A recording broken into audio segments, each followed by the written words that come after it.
So, Orcrist, I know that it's not a Tears of the Kingdom question, but Breath of the Wild champions, which one's the best? Which one's the best? We have to go with Urbosa. Oh, no question.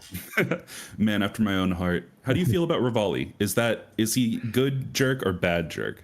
Well, listen, in Tears of the Kingdom, they replaced him with a pine cone, and I can't think of a better candidate to be replaced by something so, mundane. The pine cone's overpowered, though. Listen. That's true. And every time I used one in my casual play, I said Rivali's pine cone is ready.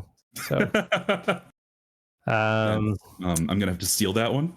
Yep. I would go Urbosa, and then I guess Mifa, then Daruk. And way at the bottom, basically at the floor, we got Rivali. Not enjoying that jerk chicken. No.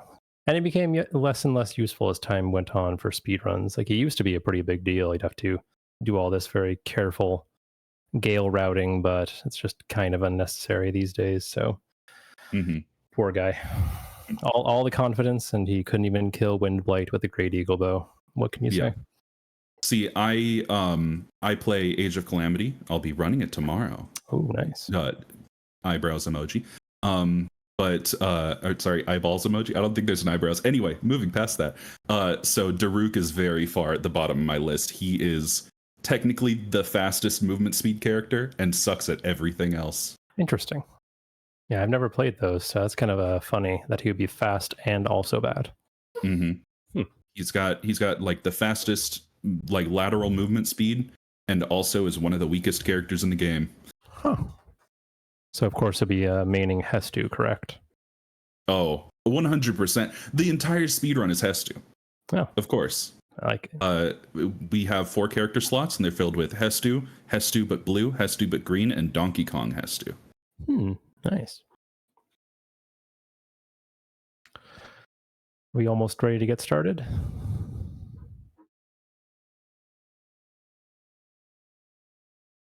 Nope, there's not.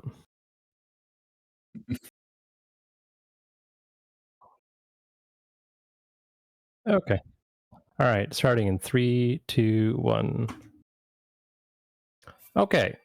We're not going to rehash the same "this is an indie game" joke, because that's not very funny. But we have the new installment to the Zelda series, Tears of the Kingdom. And I'm going to be bringing to you all dungeons, just like Pride said a couple minutes ago. And an important thing to note about this run is that I am on the current patch, and I will talk a little bit more about that as the run goes along. But the first thing you're going to notice is that we are doing the intro. Why are we doing the intro? Well, there's a rule on the speedrun boards that you have to start on a new game if you're going to be farming dragon parts. So that's why we're doing this. Otherwise, you'd be able to start the game at about 6 minutes, 40 seconds to kind of like even the playing field and skip all those cutscenes. So are we getting some game audio now? It's a bit quiet, but there should be some stuff going through.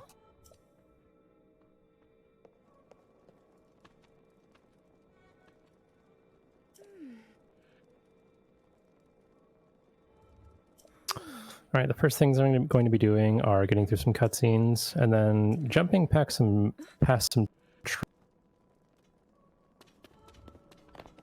triggers here for dialogue, just to gain a little bit of time. And since there's just so much movement here at the start, you want to make sure that you're optimizing your lines and getting as much of an advantage as you can. And we're just waiting for Zelda to do her little survey. Why they decided to send the 2 most important people in Hyrule on this mission to see where the evil is coming from is a choice. I think that they just couldn't stop them. Yeah, that's a good point. But here we are coming through to the last cutscene, and we're going to fight 3 very difficult enemies. The run may die here. I know I have full 30 hearts right now, but I don't know if I can beat 3 keys right now. Okay, I just made it. Perfect. Never mind. We don't have to reset. We don't have to cancel the marathon. I'm so relieved. Yeah. So we just keep going, and we're going to head down these stairs. And I'm going to do a little bit of tech here called crouch sprinting, where I'm kind of like mashing down the control stick and pressing B to cancel to sort of optimize the movement and the stamina management. It's not as good as whistle sprinting from Breath of the Wild, if you're familiar with that, but it's something, at least. And now we're going to watch 4 minutes of cutscenes. So if there's any donations or reminders we want to give the audience, now is an impeccable time to do so. Yeah, absolutely. So we have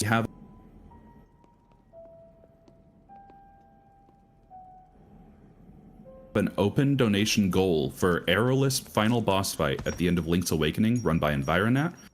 So that is a $50 goal. So if we can raise just $50 total by the time we enter the Windfish Egg at the end of that run, we can see Nat tackle the final boss without using arrows. I believe in our passengers, but passengers, we're going to need a little bit of feedback on that one. That sounds awesome. So here we have a dehydrated Ganondorf here. And Link is going to stop him with a sword. Oh no. His arm. That's too bad. He probably doesn't need that. I hate when a man made of beef jerky shoots me with goop. I do too. And he broke the Master Sword too. That's probably not important. We could... It's no big deal. Don't worry about it. It was Matt Mercer. we have the weak little Master Sword, and Matt Mercer doesn't care for it. He's going to give a little exposition, and then we're going to jump right into some very epic cutscenes that every speedrunner of this game definitely isn't tired of watching. But as we said, it's important that we follow the speedrun rules, make sure that we're playing on a level playing field. And the reason why we do this is because dragons start on a cycle as you start the game. They're going to be in a certain position when you start the game and as you move through. So if you reloaded a save or you waited around, you could kind of abuse that cycle. So it kind of helps keep things a bit more on a fair level playing field to make sure that people are starting the game at the same spot.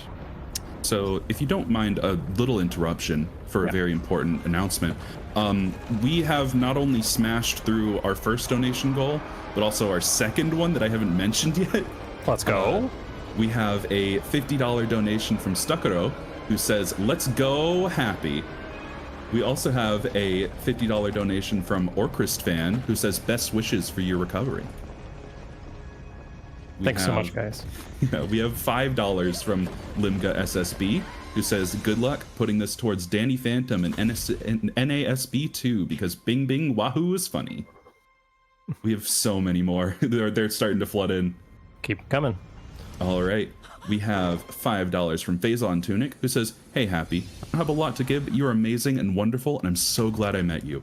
Also, I know they said something about the message, so TransPride. Thank you so much, Phazon, and don't worry, any amount helps." We have $10 from Princess, who says, "TransPride," and we have $5 from RXNN, who says, "Academia Squad, assemble."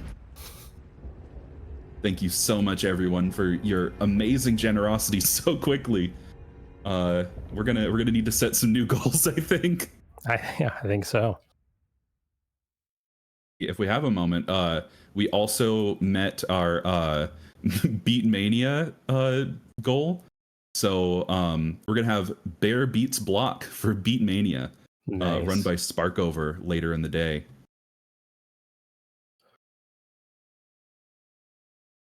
So right about now is when you would normally start the game if you could skip the intro. But we have to wait until just here, and then we can pick up the Master Sword.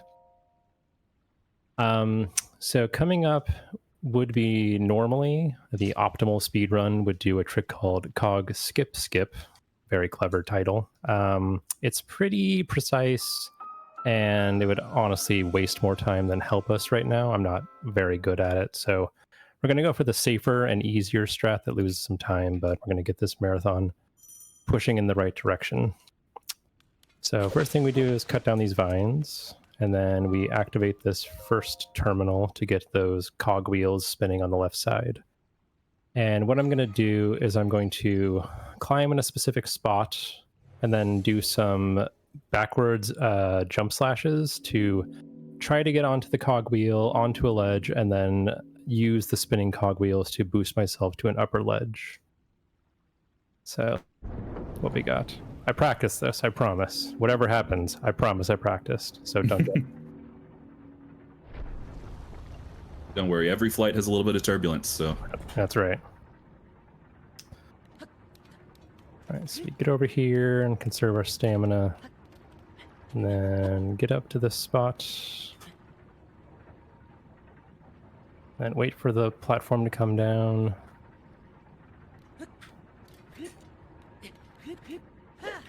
Okay, that's the first part. Okay. And we just... No! Okay. That was terrifying. Oh my god, that was an incredible piece of movement there. We'll just pretend it didn't happen. It was all on purpose. All right, so the reason why we did this is because it gets us up to this area that we're not supposed to be at yet. And we can get early wings, what the community calls it. It's a chest with 3 wings inside of it. And those are going to help us get to some areas that we wouldn't normally be able to in a casual play. And they're just up here on this hill. And believe it or not, I'm actually going to be doing a glitch. If you've been following the progress of this, the current patch doesn't have many glitches available in it. That's progressing, it's changing, but we're going to do a glitch at the start, believe it or not, in a speed run. So we hold a wing and then pause and then take out wings and drop one. And now we have 4. So not the fastest duplication technique, but we now have an extra wing. And then we're going to dive down here and start the opening cutscene. And it's very important that you guys post a saxophone emote right now.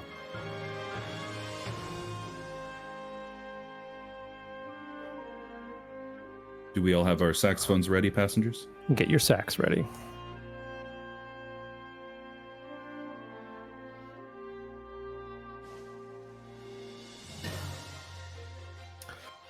So very epic cutscene.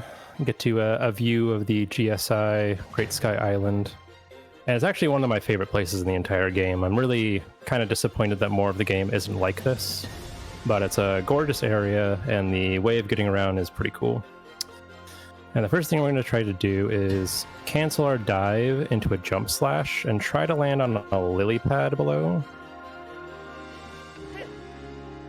so that we can get out of the water a little bit quicker. Well, we missed, but that's okay. We're a bit off target there and tried to adjust. So we lose a couple seconds. Not a big deal. 7.5, too much splash. I'll never win a gold this time. All right, so if you haven't seen this game or if you haven't really played it much, the way we get through GSI, Great Sky Island, is kind of a process of things that need to happen. First thing we need to do is get the Purapad. This lets us get our abilities and navigate the game, and we have to get it to start. And the next thing we have to do is we have to complete the 4 shrines in order to leave Great Sky Island, but we can't enter shrines until we examine the Temple of Time door. Now, the Temple of Time is pretty far away, and going all the way to it would kind of keep us away from a lot of shrines that we'd want to get to quickly. So what I'm going to do is I'm going to run onto a wing, and then we're going to attempt to glide all the way over there and activate the door without touching the ground. And that's going to then help us void warp all the way back here where we are now. So I'm going to be aiming at a fairly specific spot and running to one, and then dropping a wing in front of me with some precise timing. Looks good. Okay. And now we have to go all the way to the door, and I'm going to try to nosedive onto the stairs so that I'm a few stairs away from the green thing, the green circle in the distance, and then activate it from the nose of the wing so that when it bounces backward, I'm still standing on it after the cutscene. So we're coming in for a landing. The fasten seatbelt sign has been turned on. Looks good. Okay. Passengers, you are now free to move about the cabin. So now I need to do another jump strike and not touch the ground, otherwise we will mess this up. So need to get over here. Okay. And if all goes well, we should void warp all the way back to where we were. And it looks good. All right. So now we're going to do another run onto a wing to try and get to the Ascend Shrine. I'm going to back up into a spot.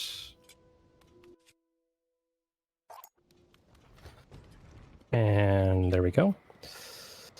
Really taking my time there.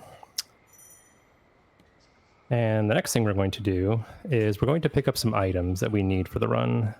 And the first thing we're going to get is a long stick. No jokes, please. I see a joke in chat. Not one. I'm just playing. What we need that for is going to come up in about an hour, actually, if you can believe it. But it's very important that we pick up that spear. I'm picking up 3 peppers too for a later part in the run. And we're going to pick up 5 bomb flowers as we climb up through this cave. So we got 1 there, crouch sprinting as we go. And then making sure not to expend all our stamina from climbing. Another one here. Say hello to Mr. Like, but don't engage. Don't even look. And we got the last one up here on this ledge. And then we need to grab a shield, which you may actually remember from one of the first trailers that Nintendo showed. They showed somebody fighting a like with a flamethrower. That's actually where this is, if you can believe it. And then we're going to climb up these roots, make sure not to waste our stamina. Wait for a recharge. And then get up to this ledge. And we are at the Ascend Shrine with just enough health to not die from cold. And we are there. My favorite things to not die from, in fact. Link is a bit soft, you know. He spends 10 seconds and -0 weather, and he's just like, I think I'm done. I'm gonna check out now. But it's okay. He's a special boy.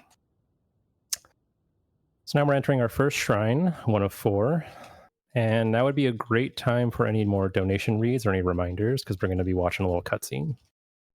Yeah, absolutely. We have another $50 from R Freeburn, who says, nom nom nom, I eat you up. Delicious. Thank you so much.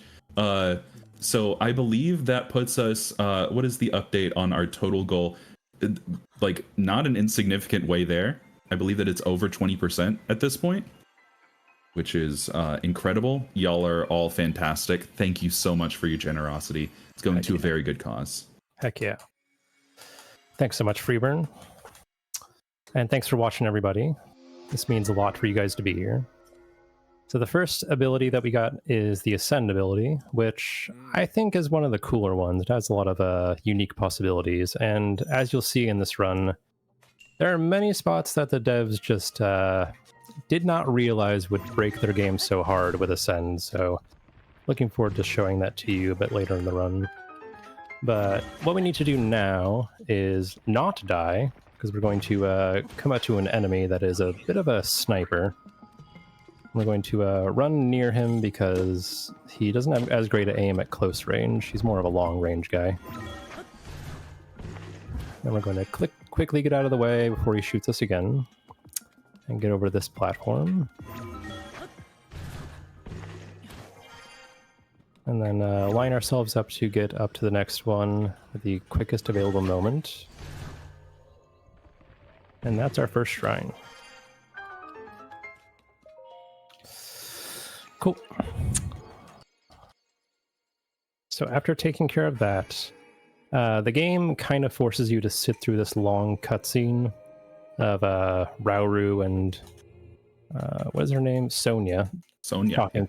Talking to you. and giving you your first spirit orb. It's kind of like the first instance of the game kind of not wanting you to speedrun this game. There's been a bit of a issue, I guess you could say, with the speedrun community and their ability to speedrun and break this game. Nintendo seems to not want that very much. Nintendo not wanting speedrunning happening? Weird, huh? So if you're, say, watching a 1.0 run of this speed game of any percent or anything else like that, you're going to see them doing a lot of crazy movement glitches and duplication stuff that looks pretty easy. But all that stuff has been patched out in the current version 1.2.1. So we're going to be doing the game semi-casually, but very focused, and there'll be a handful of glitches and movement things here and there, but that's kind of just the state of things for this game as Nintendo continues to impose their will, I guess, on the speedrun community. So Rao offers us a little bit of advice. And then we're going to do one of our first little wing tricks called a shield flip. Actually, I don't know if that has an official name, but basically we're going to jump off a ledge, spawn a wing, and do a shield jump on. And there you go. Gets us going on a wing. And we're going to be heading over to the Fuse Shrine next. And you'll notice that when I'm holding out a shield like this, nothing's happening. I should be spewing flames, but we don't have a battery yet. There is a trick that you can throw a Zonai capsule off the ledge I jumped off onto some Zonai devices below and get a battery mid-air, which saves a little time. However, in this version, duplicating Zonai devices takes so long, it's not really worth it to save that small amount of time, so we're just going to let the game give it to us automatically. Okay. Now we're heading into next shrine, which again has a little cutscene to make sure that we get the fuse ability. So it's another good time for any donations if we have any. Well, we don't have any new donations yet. However, I'd just like to remind all of our passengers that if you do want those big old donations to count towards our incentives, be sure to call them out in your donation text so that we can add those onto our sheet. Nice. So this is a pretty cool ability. It has a lot of potential for speedrun glitches that unfortunately have been mostly patched out. There's actually a new way to do a trick called fuse entanglement in the current patch, but it has way more setup and is a lot slower. But fuse is one of the more broken abilities for speedruns and very useful for casual play as well. It also lets us unfuse things, so we're going to take that flame emitter off of our shield so we can use it normally. And we fused a boulder onto this weapon as our club. And we're going to pick up all these fire seeds and this bow and arrow. And then to save a little time, I'm going to shoot a bomb at the chest to try and ricochet it down to us. That should work. Yep. Okay. So that saves a little effort from that, just running to it and then running all the way back. Okay. And we got, believe it or not, a small key. Classic Zelda item. I freaked out when I saw that in my casual playthrough. They hooked you. All right, so the next thing is just avoiding this guy, who is, I guess, served to demonstrate the ability to fuse things if you didn't already do it, which is possible. But we're just going to ignore him. He's doesn't have great aim. He doesn't really do anything for us but waste time. So we're going to let him stay right where he is and finish off the fuse shrine.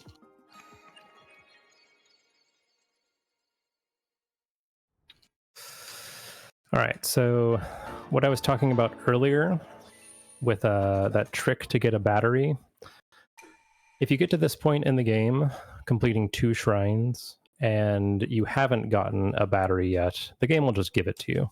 It wastes a little bit of time because there's a small cutscene where the steward construct insists that you head over to a cave and talk to some of his friends, but it kind of washes out to be about equal if you do the skip and the dupe on this patch.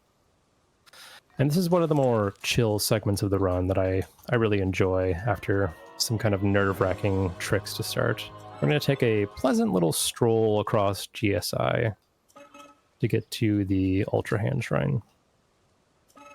And on the way, we're going to pick up some items that are going to help us do things a bit quicker here in the early game. Down in this hole, we have some rushrooms. We're going to pick up 10 along the way to a cooking pot. This is probably an area that a lot of people didn't notice casually. I definitely didn't and was confused when I saw people doing it in speedruns.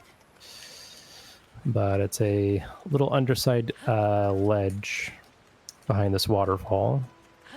We have 6 mushrooms. And then we're going to head up to that rock right there, the upper platform, using the good old ascend ability.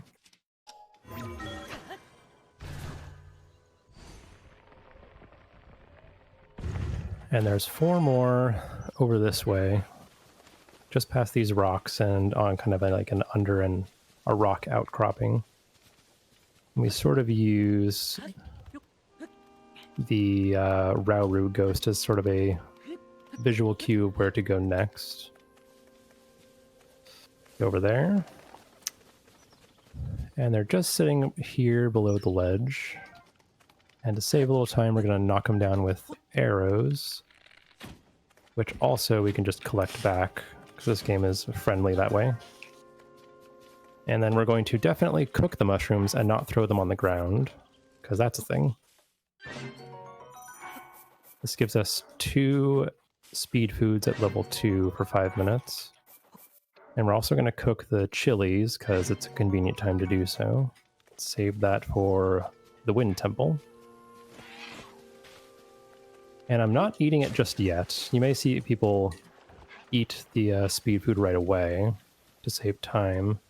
But if you actually wait a little bit until after this next trick, then you can have it for the rest of GSI. So what I'm going to do is do another shield jump onto a wing. And then we're going to try to ascend under the floor right to the shrine. Which is kind of tricky. Nice. Very good. A little bit nervous about that, but we did practice before the run. This is incredibly neat movement. All right, now we're going to fuse a bomb and eat our speed food. And we're going to take on the Ultra Hand Shrine.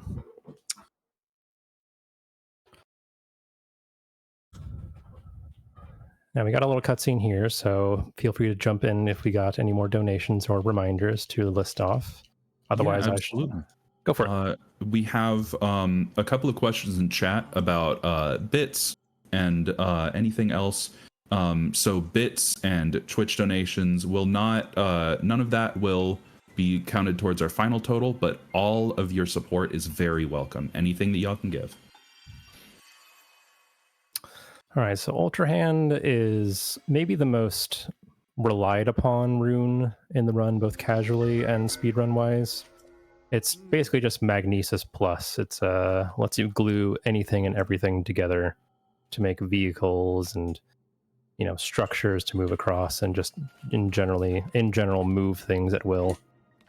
We're going to run to the right and do a normal jump there, then use our bomb to boost up to this side, and then fuse another bomb onto the shield. You'll see people do a kind of a skateboard trick and grind on that rail with a wing shield, but I'm going to do this instead to get across. And that is our Ultra Hand Shrine. See, I wish I had thought of putting a bomb on my shield when I played, because I put a bomb on a stick and died. Oh no. I think the first thing that I ever fused was a bow to a shield, and I was confused, and then never fused again until hours and hours later. So my background as a speedrunner is I'm a Breath of the Wild speedrunner. I probably played that game for 4,000 plus hours. So I got a little bogged down by my muscle memory and habits from that game. Oh yeah, you've got to unlearn a lot of stuff. Exactly. So next thing the game wants you to do, even though you've counted right, we've only done 3 shrines, not 4. It wants us to go to the Temple of Time to finish, but we can't do that just yet. So we're going to play along because that's what the game wants us to do. And if you've ever thought, hey, warping would be nice, warping would definitely speed up this GSI route a lot. Why don't you warp more, streamer? Well, the reason is because until you finish 3 shrines and come to the Temple of Time, you can't warp. It is a hard-coded thing to not happen until after you get the recall ability, which is a bit of an issue when it comes to finding ways to break GSI, but you know, maybe someday it's something that will be figured out for the community. Maybe not, who knows. But we're going to get the recall ability, which is super useful for this speedrun. It's going to allow us to do some pretty cool things. And I think in general, it's one of the better abilities in Tears of the Kingdom. We just Definitely one that I use the least, but very, very good. Yeah, I think there's always one ability that people kind of forgot about as they were playing. And for me, it was Ascend. Like, I remember distinctly playing the game casually on stream, and someone was like, I don't want to be backseaty, but why aren't you using Ascend? And I was like, I forget that it exists. That's why. But yeah, Recall is definitely a good one, and especially a shrine-breaking one that a lot of people maybe forgot or didn't see. But it has a lot of really cool possibilities for us.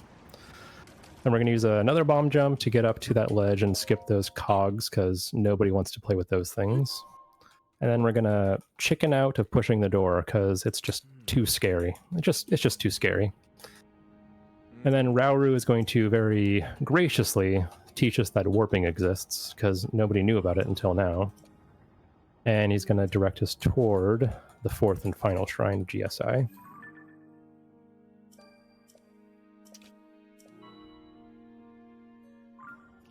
And one of the more annoying things about this run to remember is each time you go to the menu, you have to make sure to toggle to the right, because it always wants to put you on the quest menu to remind you where to go. So it's always minus, toggle, and then go to your warp point. So we're going to try to focus as much on that menuing as possible, because you can lose a couple seconds each time you warp somewhere, just being a bit clumsy with things. And then we're going to leap over here and use Ascend because it exists, and also doing the cog jump over would be pretty silly at this point. And we're going to head to the 4th shrine, which we ran by earlier, but as I explained at the start of the run, until you examine the Temple of Time door, it's not possible to enter shrines. Even if you were to clip into this rock thing, there would be nothing there. So the game makes us wait, even though we just ran by it earlier. And there is no cutscene at the start, graciously. And we're going to then abuse the recall ability to get over to this area. And then start this raft.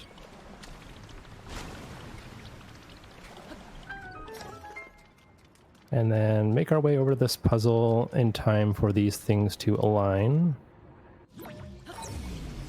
I'm silly. Okay. I'm silly.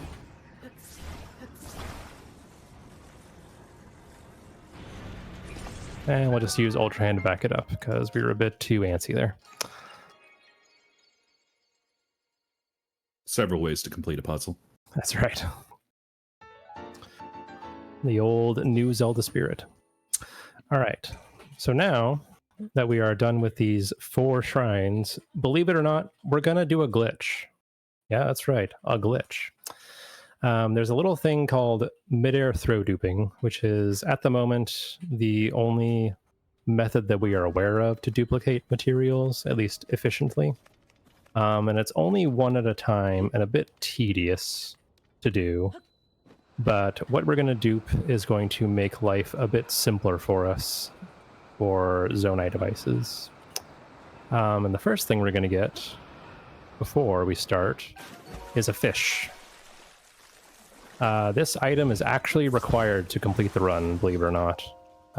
You would never think about it really, I guess, if you're playing casually, but unless you have one of these fish, you cannot do the Zora section. The most important fish in all of gaming history. That's right. So we're going to do some menuing and then throw and drop an item midair. That's the name. So we're going to need to get 6 additional large charges. So that's 3.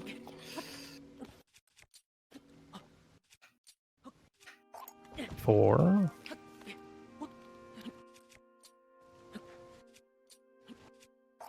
5.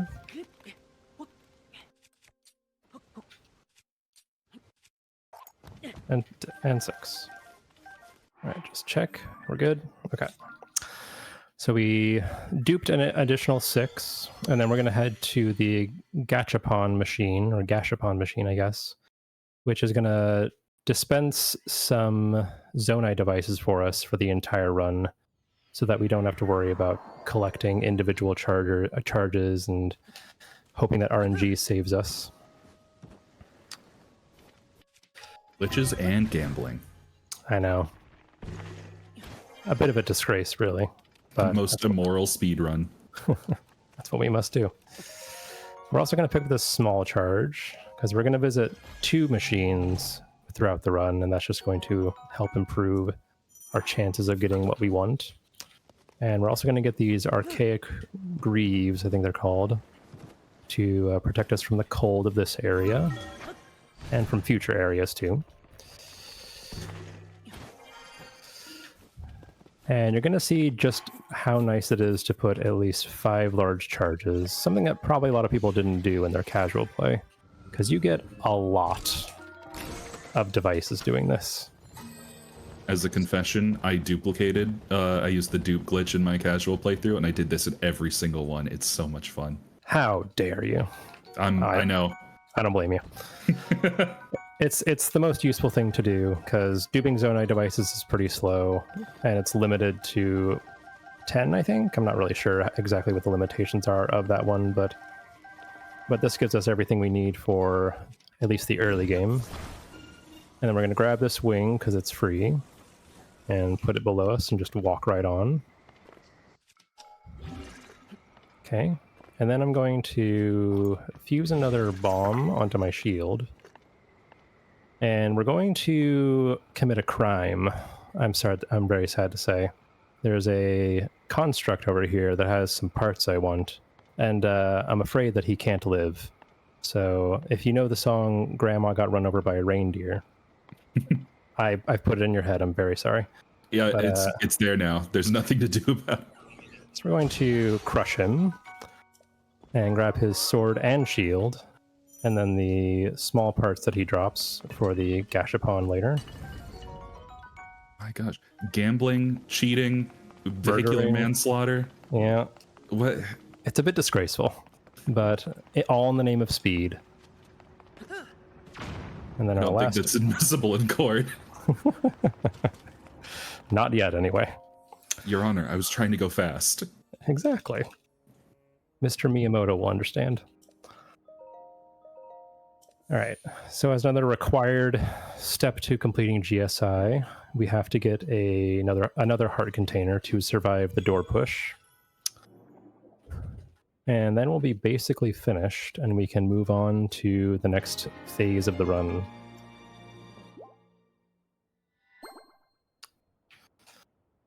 Go and bring peace to Hyrule. I'll do my best.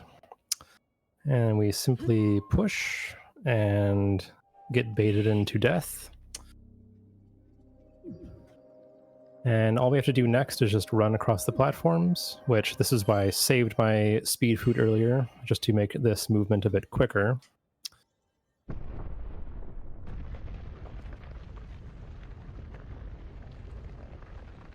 And the last step will be examining a ball of light to transport the Master Sword back in time, of course.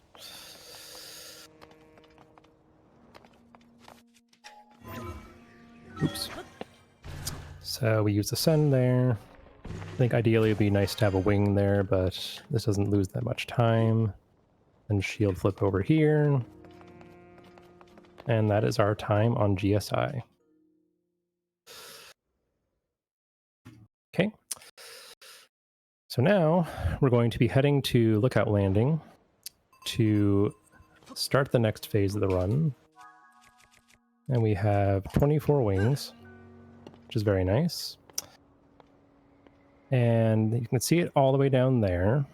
And as we slowly glide, now would be a good time for any donations or reminders or things like that, because we'll be doing this for about a minute or so. Absolutely. I have $15 here from Plucky Star, who says, very excited about this marathon. Good luck to all runners and extra good luck on hitting that goal, going towards LT Gray for NES B2. Thank you so much, Lucky Star, for that generosity. And also, so Orcrist, as a both Tears of the Kingdom and Breath of the Wild speedrunner, Great Sky Island versus Great Plateau. I think it's a Great Plateau, no contest. Just simply because of length. Like in this category, the best I could do, if I did all the best tricks, would be a 36, which is triple the length of Great Plateau currently. Oh, yeah. And not really much we can do about that. There's a lot of required cutscenes and things that we have to do. So even though it's new, I'm going to have to give it to Great Plateau. So the first thing we did was dive in the water, because we'll survive fall damage diving in the water, of course, because Link's bones don't shatter. And then we're going to run along this ledge and talk to Joshua. I said talk to Joshua. Talk to the little girl. There you go. You gotta really insist with Link sometimes. And then you get to talk to Purah, skip a couple cutscenes, and she's going to be a little bit surprised that you made your all the way from GSI down to here, and get her character profile added to your menu. And then we're going to jump into some item collection that's pretty important for the early game of this speedrun. Now, to get back to your question, I do think that the aesthetics of GSI are incredible. I think that it's a beautiful area of any video game that I've ever played. 100% agreed. I kind of wish that more of the game was like that, because in my opinion, I think the most interesting part of the Sky Islands is GSI, and after you're done with it, you probably don't even ever come back.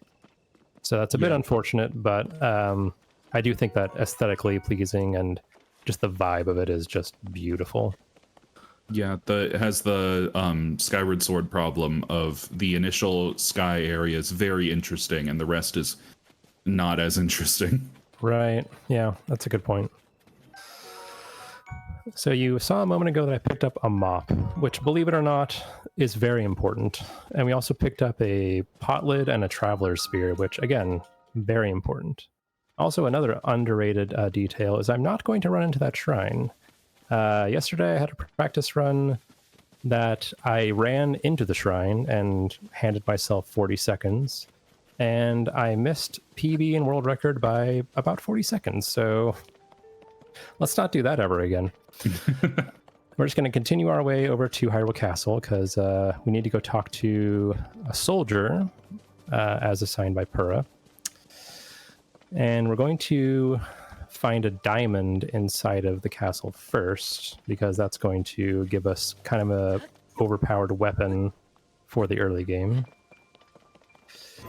And I'm going to ascend up a sort of specific spot here underneath the balcony. And there's a free 10 arrows over here, which we're never going to say no to. And it's just down here underneath this grate. So if you're starting a new game, this is a good place to go right after finishing the tutorial section of the game.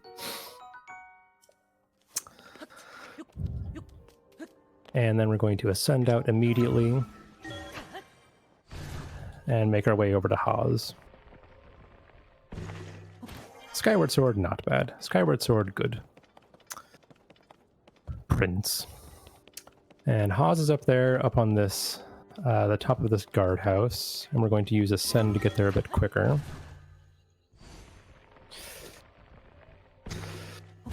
And this is an NPC that I really don't like. He seems a bit full of himself in this game.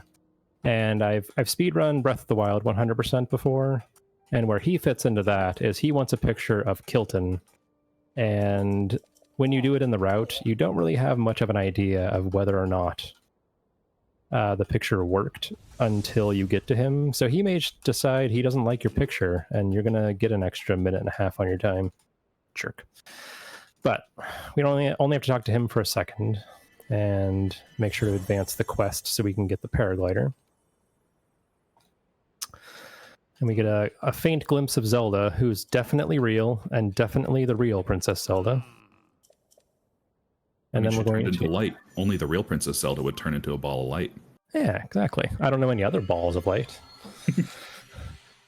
Then we're going to warp back to the shrine that we activated. It would be about equal time to glide back over this area, but we kind of need to conserve in-game time, because if you remember, we talked about dragon cycles. The further along we push the dragon cycles, the worse our speedrun is going to be. So we want to conserve time, in-game time, as best we can. And then next we're going to pick up another small sword, just for tool purposes, and a fourth shield, which is going to be very important for some movement later. And we're going to head to a topaz, which is another, I guess, set of items that probably people didn't realize is so busted until they saw speedruns, or maybe just don't know until just now. But if you fuse rubies, topaz, or sapphires to arrows, they do a lot of damage to enemies. Tons of splash damage. Very effective for groups. Can also kill Link, but we won't think about that. I was going to mention, if you throw them, they are very likely to kill you. Yeah, that's true. But we need 4 of those types of gems for the run. You could dupe them, but duping is also kind of slow and also risky, because you need to not only dupe them and throw them, but recall them before they hit the ground. But we save ourselves the trouble and just get 4 along the route. And then we have to talk to Purah and Joshua a bit, who want to explain their project about getting this tower set up. And it's going to be kind of a boring section here while we go through some menuing and cutscenes. So if there's any more donations or stuff to talk about, this is an excellent time to do so. Yeah, absolutely. I'd just like to remind everybody why we're here. Bear Force One is a mutual aid fundraiser organized to help a cherished friend of the Frame Fatales, Lady Arcaders, and overall speedrunning community, Happy Bear. She's crowdsourcing funds to help offset her current medical debt so she can afford a future surgery. And as a newly admitted grad school student, the funds are tight. We as a community have all rallied together to create this event and support her. With your donations, we can help change Happy Bear's life and make sure that she can get the care that she needs comfortably. All right. So, kind of an important little detail here. We picked up the Royal Broadsword, which there's a little note in the item description that says, if you attack enemies with this weapon in bullet time and do flurry rushes, it does extra damage. So that's the reason we picked up the diamond, and that's the reason we got that sword. It's going to do some very important things for us upcoming in the run. Hey! So Joshua throws the switch, and that allows us at least to get to the next step of activating the tower and getting the paraglider. So So we have to do our part now again and activate the terminal. Tower again. That's kind of a relaxed part of the run. Things start to pick up kind of near the midway point, but this is kind of a required part of the run, unfortunately, for any categories that do the dungeons. You have to not only activate the tower and get the paraglider, but you need to start the regional phenomenon quest in order to enter the spirit temple. Otherwise, it's just not possible. The quest flags don't get moved along. So that's why you see us kind of go through this process of seemingly wasting time. All right, passengers, raise your hand if you did not get the paraglider for several hours of your playtime. Oh no. I know a couple. Yeah, it's definitely a choice. And also coming up right now is a excellent opportunity to once again post your favorite saxophone emotes, because we're going to get more sax at you.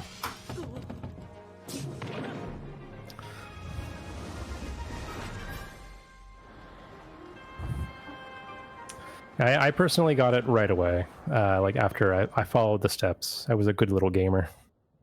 See, the first thing that I did was I saw the chasm that's right below GSI. Oh, nice. And jumped straight down into it and said, there's got to be water at the bottom of this, right? There was not. Keck wait. Spoiler alert.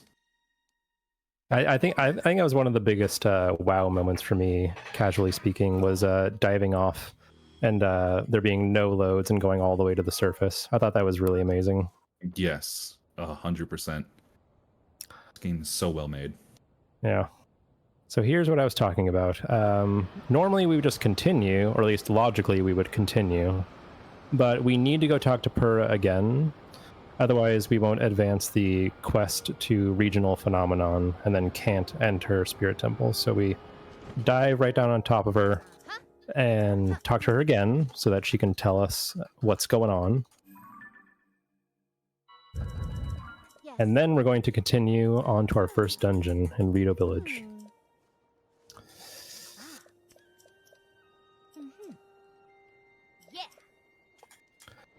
So in this patch, we don't really have a lot of great movement tech, I'm sorry to say. So believe it or not, the best way to get to Rito Village right now is a very slow and lazy glide on wings over.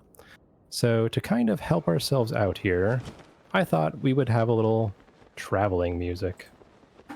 So get ready, everybody. Time to travel. Passengers, the fasten seatbelt sign is on. We are mid-flight.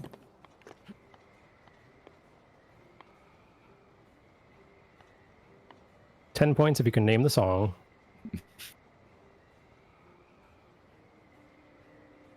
Also, I would like to say that earlier when you said they had replaced Rivali with a pine cone, I thought that you were referring to Tulin's little bun on the top as a pine cone.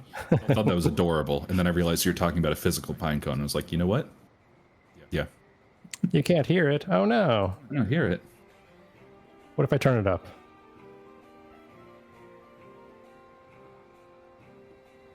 Maybe it's just a stream issue. You hear twice the me, apparently, which is... Well, it's not coming through. Never mind. Meme ruined. Sorry, everybody. Oh, they hear it now.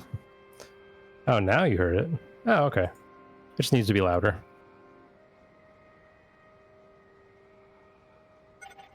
There we go. Oh, I think Mini in the chat has it. He does. What was it, 10 points, you said? That's right. 10 points to Mini.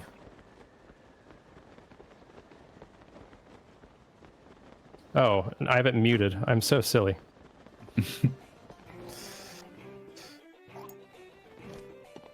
This is the problem with trying to throw in memes in the middle. We'll start over. Memes in the Middle is my favorite mid-2000s sitcom. You can tell I'm really on the ball here. So the only thing that I'm waiting for as I do this is I'm trying to time my jump off of it so I don't lose too much height, because I want to have as much downward and forward momentum as possible. Because you can lose a little bit of time doing this, believe it or not, even though it's slow and steady. But there's a tiny bit of focus that needs to be had to make this work.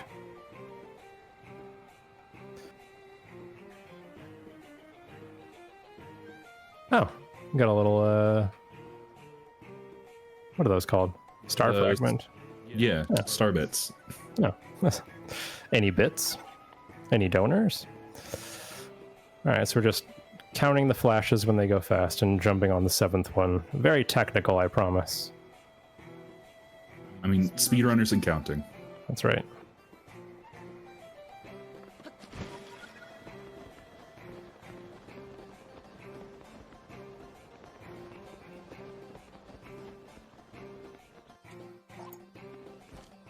So as you can see, we have plenty of wings to make this work. We have 21 left, and don't even need that many for the entire run. But the duping that we do at the start of the run really helps boost some of that RNG. All right. So as we make our way to Rito Village, wouldn't it be unfortunate if there were just to be all of a sudden a panic blood moon? Wouldn't that be strange if all of a sudden we just got a blood moon out of nowhere? I always panic when I see a blood moon. Me too. But yeah, it seems unlikely at this point, right? Like there's no way that's going to happen. Not a chance. Oh. Never mind. Sorry, panic blood moon. Yep. So apparently even this is too fast for the game's resources to manage what to do. So it throws in a blood moon to just make sure to reset the area as best as possible. And it's consistent every time you get there for that to happen, believe it or not. And we're coming in a bit low and a bit slow too, but we should be good to make it to this platform where Tulin and his parents are hanging out. Yeah. Okay. So we did lose time there, believe it or not. So next thing we're going to be doing is making our way to Wind Temple, and there's a couple of tiny quest progression things that we have to do, such as talk to these guys and talk to another Rito at a cabin by those bonfires. But to get up to, the Wind Temple, you may have remembered that there's kind of a long ascent sequence climbing up a chain of islands. And we're going to be doing a trick called a recall launch to get there. And I would call it a glitch. Some people would not, just based on like the mechanics of how recall works. But once you see it, it's kind of like that definition of, you know, one thing or another. I don't know what a glitch is, but I know one when I see one. So I'll let you guys decide what this actually is. Is it cheating? If yes, it is a glitch. Big time. So I'm a bit low, but I want to try to take this wing all the way over to those bonfires, just as a way of like managing resources and saving a little bit of time. And what I'm going to do is I'm going to set up a wing and set up behind it in a specific position, and I'm going to throw a spear at it and try to fuse the spear midair to the tip of the wing and then recall it. And what that's going to do is it's going to create kind of a launching motion of the wing that's going to send Link up in the air like a big plunger. And I'm fusing things to the tips of the spear so that I can see what position the spear is in its rotation, because that's, for whatever reason, extremely important. Can't really tell you why. But we got over here to this area, and the wing went mostly where I want it to go, so we can reuse it. And then I'm going to set it up on some flat ground about here, and set it behind it. And that's where I want to freeze it. So we fuse it to the wing tip, and then set up on the wing edge, then recall, and launch. Not a glitch. Not a glitch. Definitely not a glitch. No way that was cheating. No way. Oh, you can take out items midair. Oh, okay. So despite doing that maybe 10 times already, the game is like, did you know you can drop things? Yes, I do. So again, we're going to try to recycle this wing. It's not really necessary with my inventory right now, but it's kind of a fun little trick and time saver to get the wing in position and even put it at a specific spot at the start of this cutscene to maybe do a little damage on some Bokos as they spawn in. I'll try to do it just for the sake of comedy, but we'll see. Oh, no, I'm too high. Never mind. Comedy over. We have avoided more vehicular manslaughter charges. I'm afraid so. I'll be attempted, because unfortunately the wing doesn't do enough damage to kill them. But I always find it funny whenever I manage to get it to work. So this is the next quest advancement thing. You need to get Tulin's bow back and kill these 3 guys. Which is actually good for us, because one of these dudes has a falcon bow, and the falcon bow is a really good bow. It has nice strength and good range. So we'll take that, and then we're going to smack this dude who is burning himself alive. And then we're going to get a bit more conversation from these dudes, who are going to, I guess, explain that you can get up to the thundercloud overhead using the sky islands. So another good opportunity for some donations if we got them. Well, I'd just like to remind everybody that we have our fantastic incentives. We've already met our first one. However, we have some new ones that have been tossed in here. We have our Super Monkey Ball 2 run that will be run by Limey later. We have the bonus master speedrun that'll add about 10 minutes to our marathon, so we get a lot of new goodness. That'll be a $300 goal. So just be sure to call that out in your donation whenever you donate, so that we can put that money towards that. All right. And thank you for the raid, Be Wildebeest. Welcome in, everybody. We have a Tears of the Kingdom All Dungeons current patch run going right now. And we're on our way to the Wind Temple. So we grab another wing, we set it up here and get our trusty mop. And we set up again the same way. And we're going to throw it, and that's not quite the right rotation, so we're going to recall and try again. That is the right rotation. And we're going to get set up again.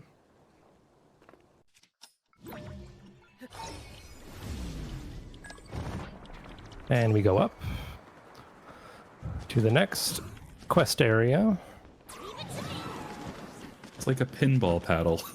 Yeah, so it does kind of this motion, like when it goes up with the spear.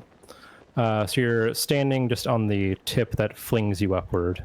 And really the only important part, it seems, is the spear's location when you fuse it, and rotation, and where Link is standing. Because it's kind of possible to slip off the wing a little bit as it's starting to launch. It's a very tiny window, but you can sort of see him slipping off if it doesn't quite work. So it's specific in kind of a weird way, but see, it's a cool trick. You say that Rivali was replaced by a pine cone, but I think he was replaced by the sheer power of physics.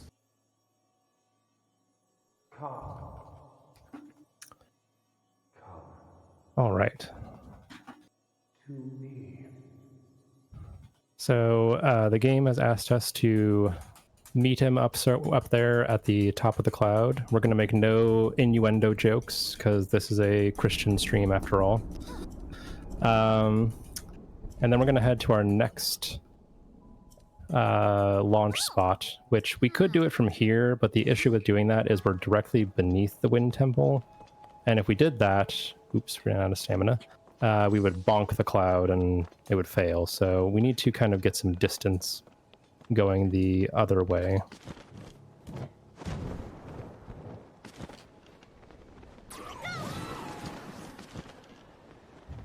And you just saw me do a trick where I use Tulin's Gust and kind of like put away and take out the glider a few times. It's called Tulin pumping, and it's a way to get a little bit of extra speed and distance on gliding. And it's something that we're going to be doing a lot in this run because it is quite useful. And if this one goes well, then good for us. If not, we'll just land and try again. But this one's a bit tricky for whatever reason. So we get set up. Oops. We did not bring out recall, so we're just going to bring it back and try again. We did not bring out recall, so we're going to bring it back and try again.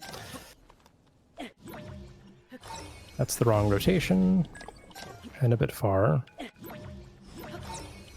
Alright, we're getting a bit of an issue here, but that's okay. That is the right rotation.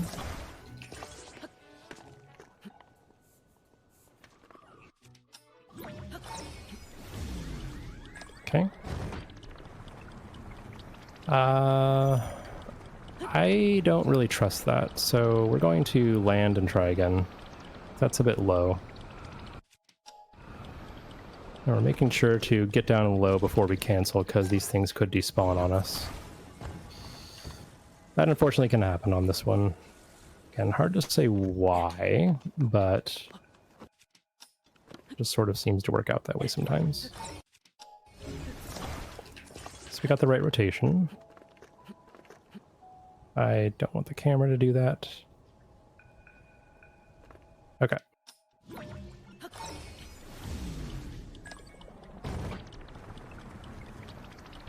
That looks similar, so I think we're just going to take this and just continue.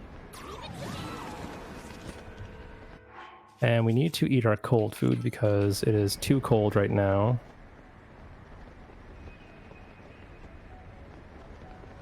So this is worst case scenario, unfortunately. It's going to waste quite a bit of time. But that's okay. It tends to happen. See, but now I'm just more impressed by your earlier wing jumps, because those were, it looked effortless. Yeah.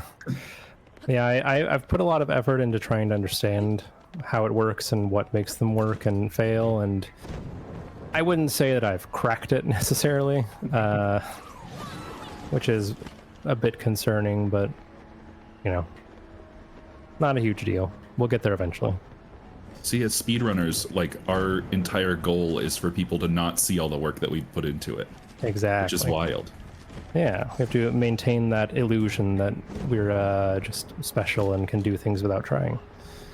That's not true. We practice so much. Okay. So one more, and then we're basically where we need to be. And it's not the end of the world by any means. We are up at the top of the clouds and ready to go. Just need a Tulin to recharge here, and then we can start the Wind Temple.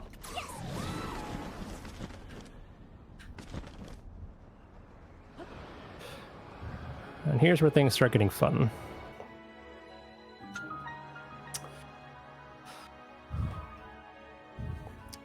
So the first thing we got to do on all these dungeons is we need to activate the first main terminal just to demonstrate that it doesn't work, which I guess is important. And then the game will let us start progressing toward activating these locks or terminals or whatever you want to call them. And it's a similar type format to the Breath of the Wild style dungeon where you're activating something to get to the final boss. And they've kind of expanded the formula a little bit to having a partner who has an ability that helps you advance through the dungeon and activate the terminals themselves. So it's a bit of a co-op mission with some escorting thrown in. And who doesn't love escorting, honestly? Escort quests are amazing. That's why they're in every game. Yeah, everyone's favorite.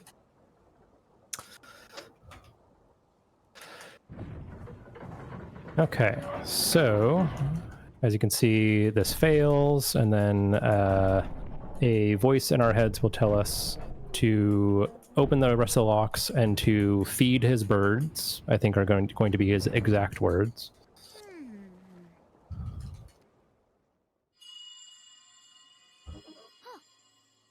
There's that sound again.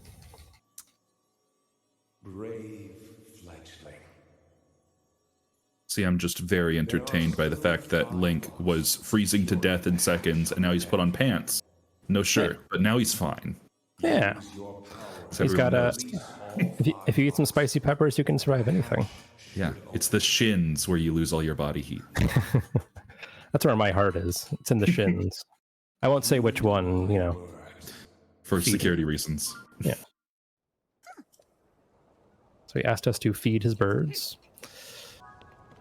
So we activate Tulin first, and then we're going to do a definite non-glitch, maybe more of an oversight. I'm going to stand in this corner and aim there, and activate that through the gate. I certainly hope that doesn't get patched, because it would kind of suck to not be able to do that, but could probably just ascend through the floor somehow, who knows. And then the next one we're getting to is below the ship on a underside platform. And a good cue for it is just below this cannon. And we're going to get Tulin ready midair just to get him primed so we don't have to talk to him first. And then we're going to see just how busted Ascend really is. We're going to set up a wing underneath here and land on top of it, and then recall it to act as a platform, and then ascend through here. And that's going to send us to the next lock. And the issue with doing that is we've kind of lost Tulin, so we're going to scope the floor to make him, like, force him to appear, and then activate the next lock. And then we're going to use Ascend again to get back up to the main deck, while avoiding getting smacked by this dude. Oh, thanks, Tulin. Sometimes Tulin is a bit unhelpful, and sometimes he is great. There, he was great.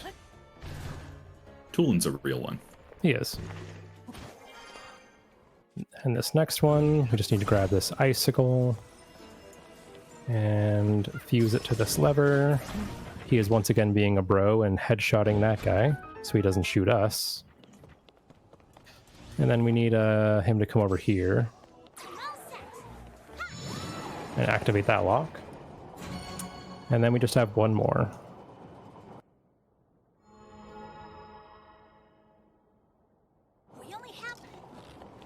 Alright, so we avoid this guy again because he shoots ice arrows.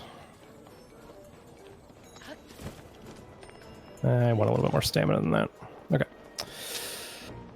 And it's just over here on this tower. And we just need to move these doors. And then avoid these, I guess, what do you call those? Motion detector sensors. This is a 2000s caper movie now. Mm-hmm. Okay. And we're ready for the boss fight, which I'd say casually this is the best boss fight. It's pretty cool looking. It has some unique tech to it. 100% agreed. And the best part is that you don't need your buddy to help you, unlike the other ones. And this is why we picked up the Falcon Bow, at least one of the reasons why, because it has very good range and a bit extra damage.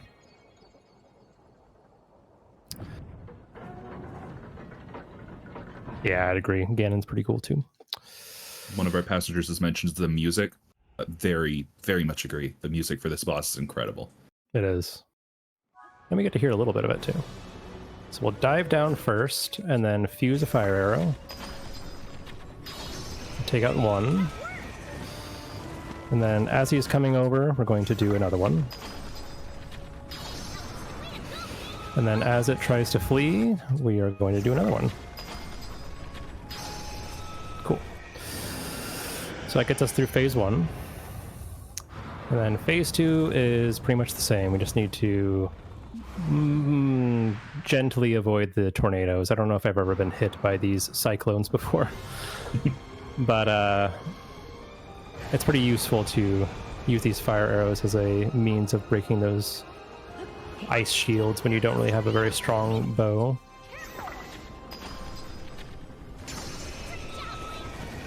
And another nice change that they made to this game that I didn't really notice until way later is that you don't use stamina in bullet time. You only use stamina when you shoot an arrow. So it makes doing this fight pretty easy. Rip Colgate toothpaste. You are a real one. Salutes in the chat. Can we get some F's in the chat for Colgate toothpaste? Okay.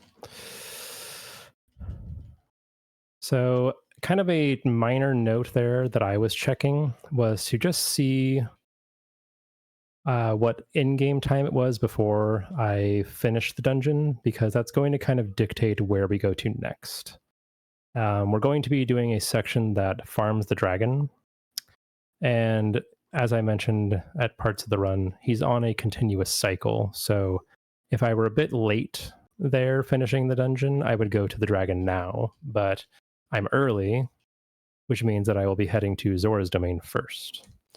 And we're going to be doing some item collection and preparing dungeons to get ready, even though the next dungeon we do is the Spirit Temple.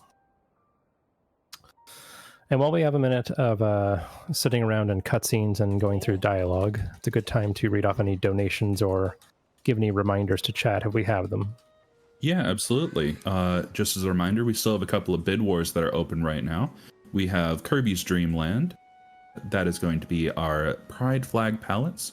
Our options are Trans Pride, Bi Pride, Ace Pride, Non-Binary Pride, and Lesbian Pride. We also have Nickelodeon All-Star Brawl 2. We have our character bid war. Currently, El Tigre seems to be in the lead, but Danny Phantom is not very far behind. So whoever your favorite is of these Nickelodeon characters, be sure to get in your donations. So kind of an unfortunate difference between this game and Breath of the Wild is, instead of giving you the Great Eagle Bow when you finish this dungeon, you have to do a quest and give them 3 diamonds and a swallow bow, I think, to get the Great Eagle Bow, which sucks because it's great. But instead they gave it to Tulin, and you can get a duplicate. So we're just going to have to survive without it. They give you a dude instead of a weapon. Tragedy. So we're going to head over to Great Sky Island again, because it's going to put us above the next area that we're going to, so we can do some Tulin pumping and gliding. And we're going to be heading to another Gashapon machine, because it's going to give us some Zonai devices that are going to give us some good skip potential in the future. The issue with duping diamonds and doing that is they take forever to get in position. You have to wait for the NPCs to walk up to their upper area to do the quest. So it takes even more time than just a dialogue and duping and stuff.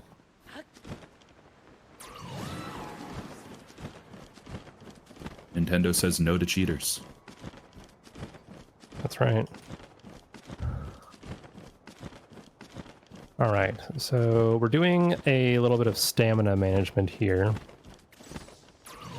And we're kind of at the mercy of the wind, because if the wind is pushing against us, we can't really maintain speed very well.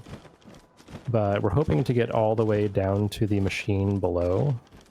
And if that's not possible, then we'll just land a bit early. And then make our way from there, which I think that's what we're going to do. Passengers, we apologize for any turbulence. My co-pilot says he is, quote-unquote, managing stamina. This plane is ran by a bicycle. Oh, it's Beetle's shop from Skyward Sword. Yeah, it's no big deal. You guys aren't heavy at all, I promise. Just make sure you buy something.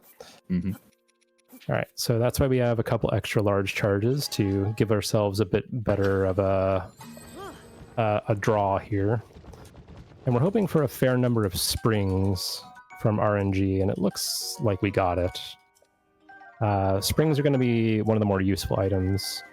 That and cannons, which can act as bombs if we need them, but we also need them for a boss fight later. Perfect. So we get out of spring just to get some height.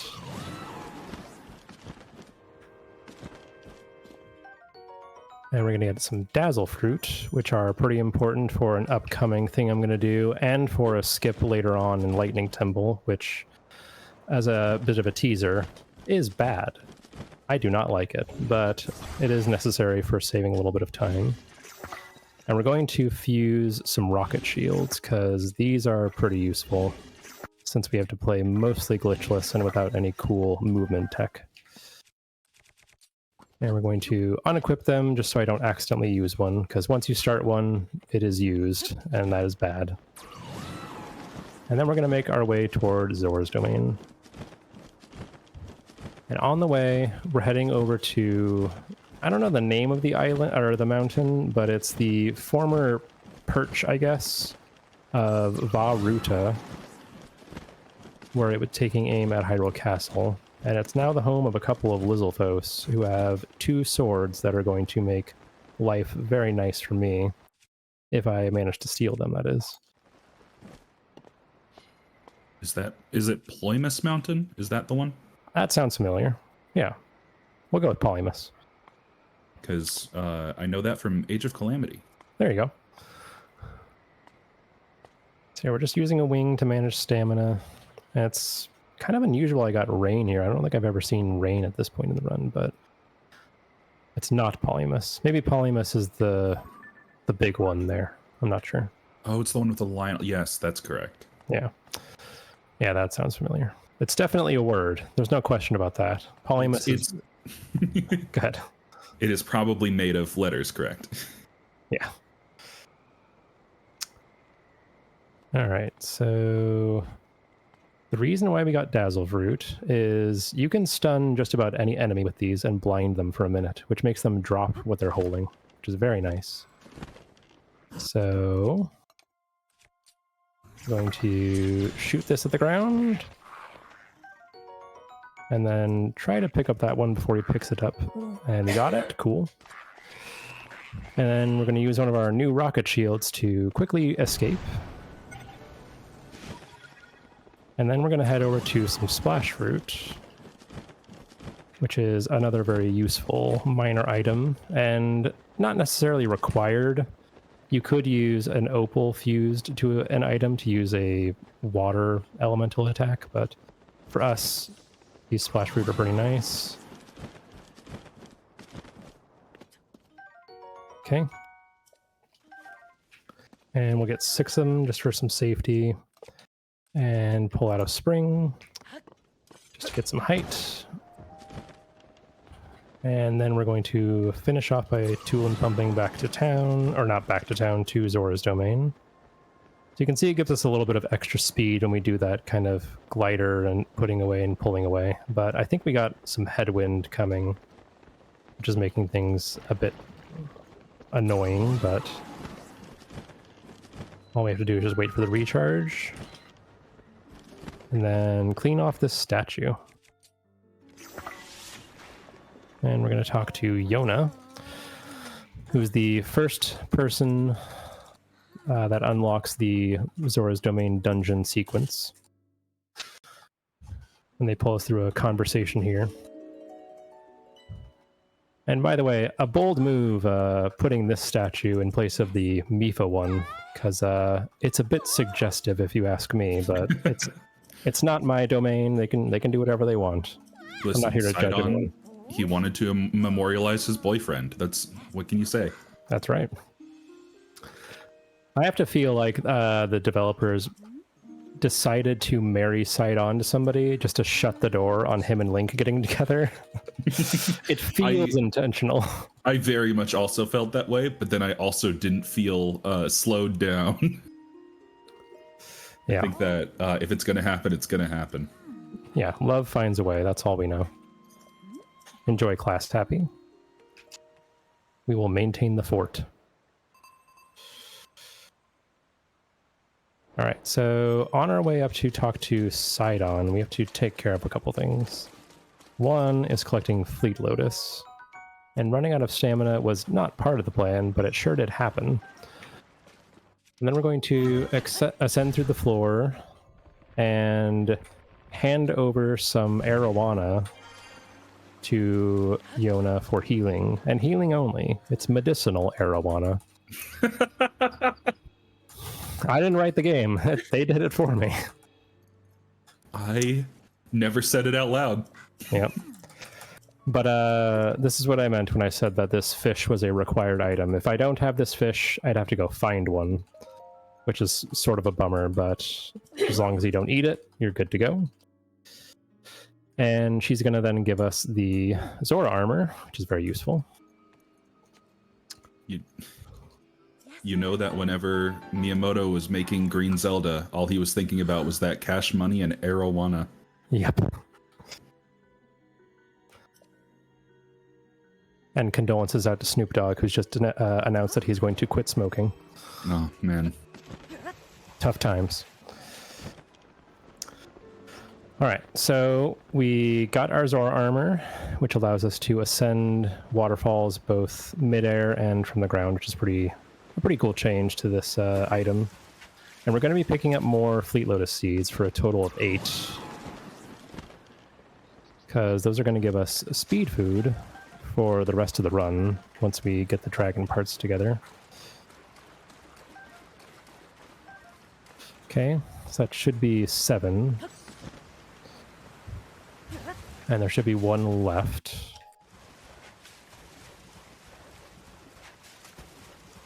It does, definitely, Roxanne. Big supporter of Happy Bear, that Snoop Dogg.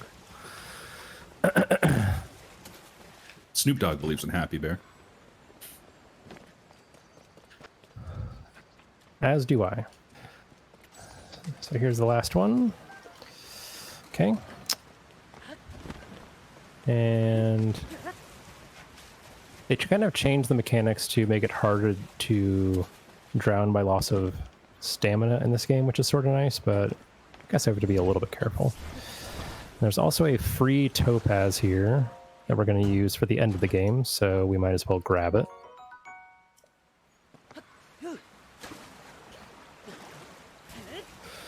Okay. And then our next quest spot is to speak to Sidon.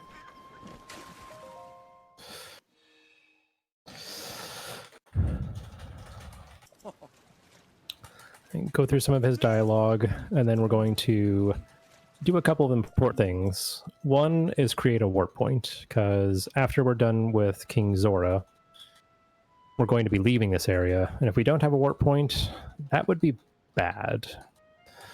But we're going to take care of that, and we're also going to be fusing a warp stone to a sword, which is probably not something that a lot of people did in their casual playthrough, but it's a pretty useful method of throwing a hover stone out to an area in front of Link, and it's going to have a pretty cool application for us later on when we get to the water temple.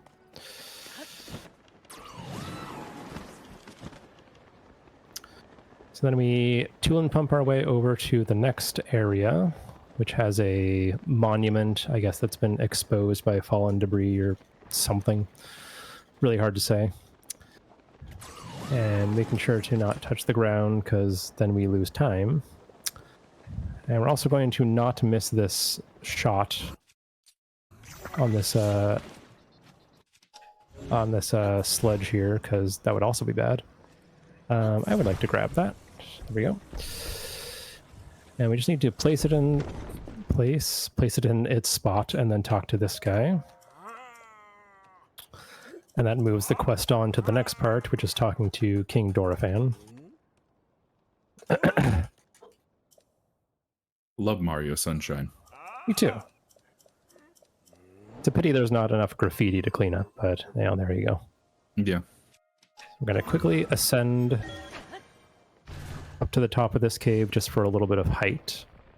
And then we're going to use that height to get over to the waterfall that is concealing King Dorephan's hiding spot. And we need to unequip the armor because if we touch a waterfall when wearing that, we're going to ascend up it.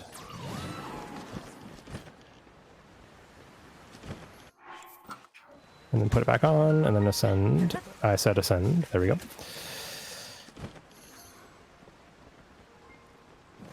And talk to the king and get our scales.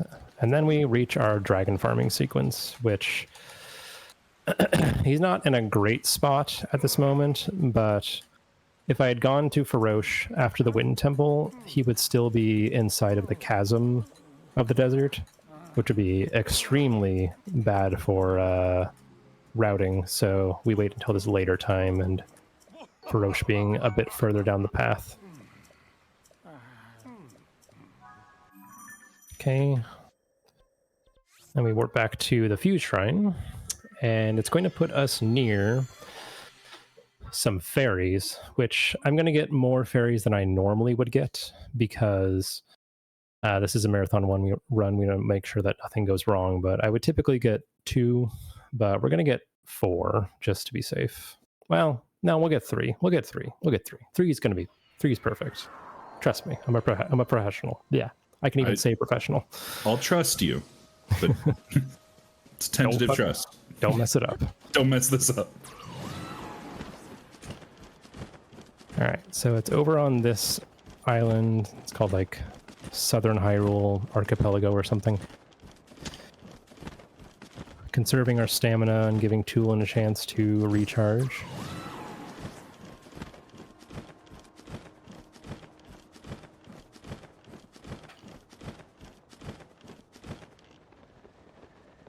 And we're going to drop a wing here.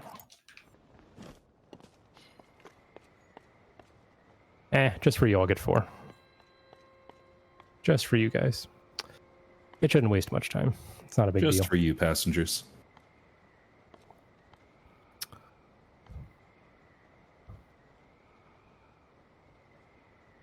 All right, so first one is down here.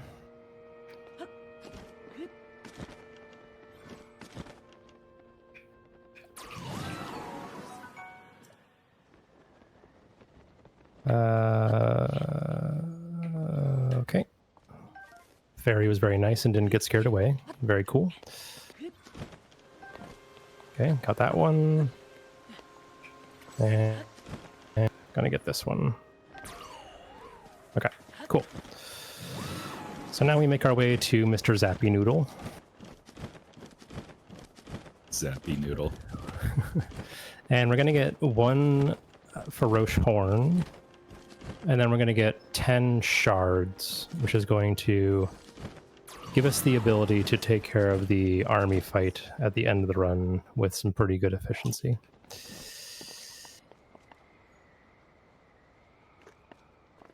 And a good thing about this routing is because it's going to be evening by the time we get there, we won't take heat damage, which is good.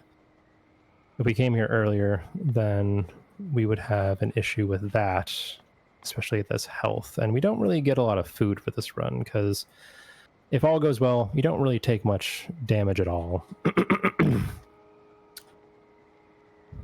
But here he is, slowly making our way over to him.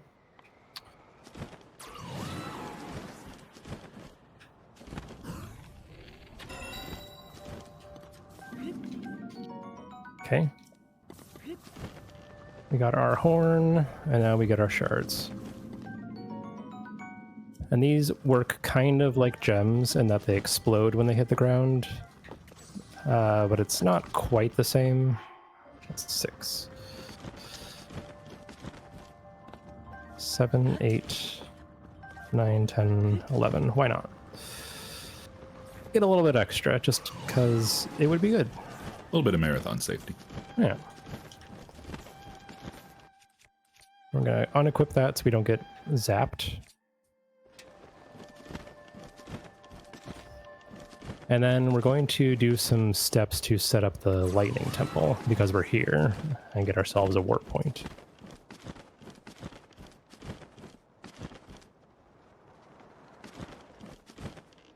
And we're going to set up another midair wing drop. It's pretty easy if you want to do it in your casual play. You just start gliding, come to a stop, at least like let go of the control stick, spawn a wing in front of you, and then just hold forward and drop, and you're on it and ready to conserve some stamina and get some more distance. So good trick for anyone who wants to check out some of this stuff on their own.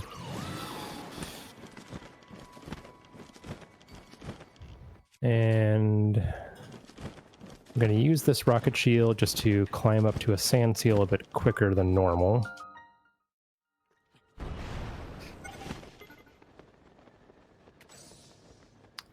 Okay. And we're going to ride this guy over to where Riju is. She's in these kind of pillared ruins practicing her lightning ability. The game would want you to go to town and talk to Bellaria and enter the underground area, but that's not really necessary for quest advancement. All you need to do is talk to Riju and help her practice, and then you can move on to the next part of the run. Hello, sir.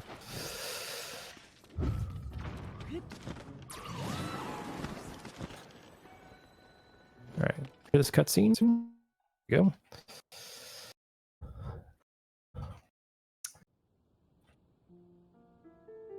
And we just mash through some dialogue. And this is a cool spot because it's going to give us more arrows as well. There's 2 10-arrow bundles lying around that will help us avoid doing any arrow farming or buying arrows at any point. Basically do this run without spending a cent, which is kind of cool. Okay. And the next one is in this box, which we're going to take care of while the lightning field expands. Okay. And we shoot this rock because it hits all 3 at once.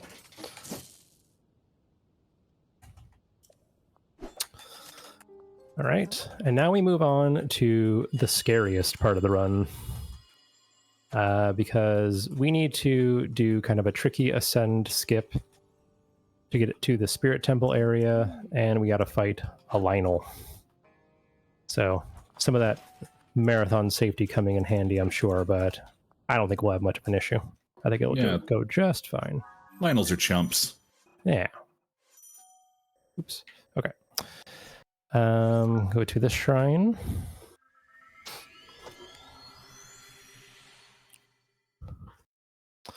And we're going to make our way over to the Dragonhead Island, which casually you would beat the 4 other dungeons, and then you would do a little bit of side questing, which would release the thundercloud surrounding this area.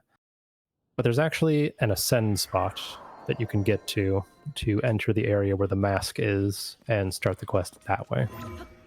That's what we're going to do. But first, we need to duplicate one of our Feroce Horns, which I need to have that on.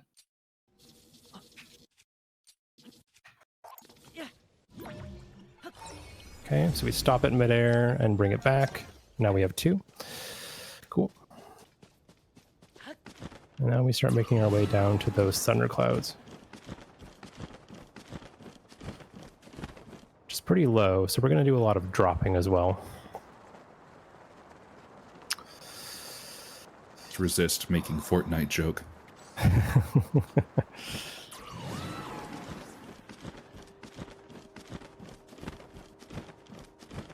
And we're definitely not heading down toward Tomato Town. That's a reference, right? I think it is. Okay.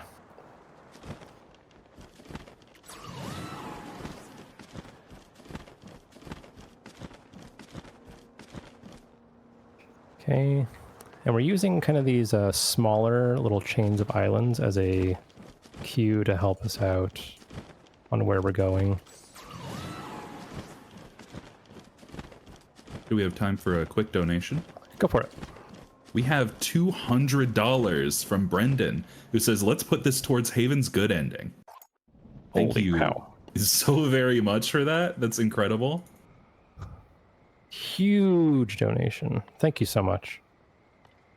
Yeah, we appreciate the large donations. We appreciate the small donations. We appreciate anything y'all can do to help us help Happy Bear. That's right. So what I'm doing now is I'm using this island as kind of a queue, and I need to lose a little height, but we're going to go to a specific spot underneath the island and stop the wing as it hits, and then ascend up through the floor. Okay.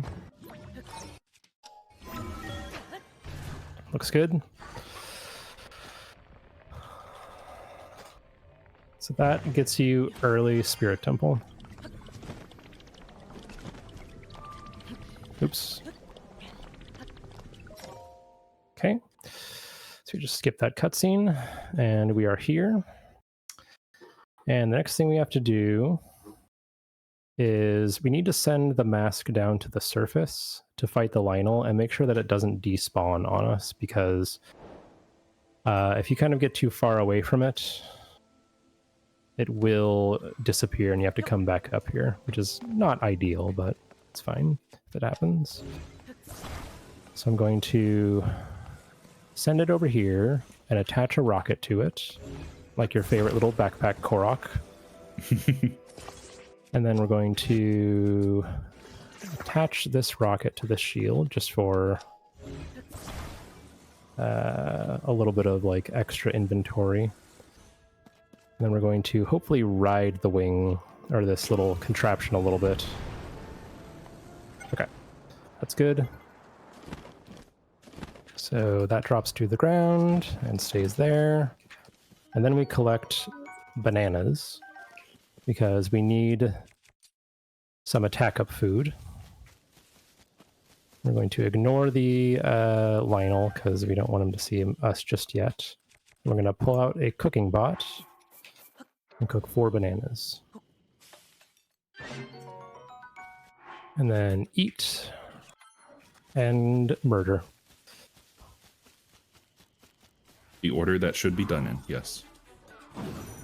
So we need to do all of these in flurry rushes, because this weapon does extra damage in flurry rushes. If I attack it normally, the weapon will break before I am able to defeat it. Okay, miss. Ow.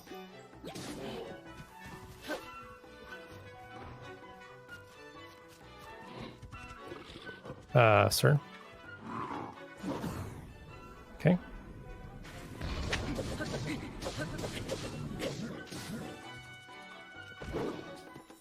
Come on.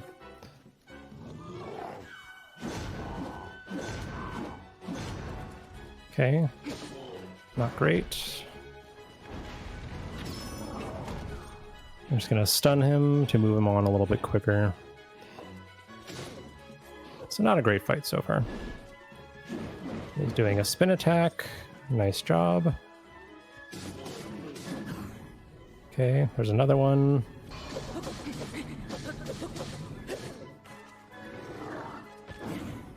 Okay, there's another one.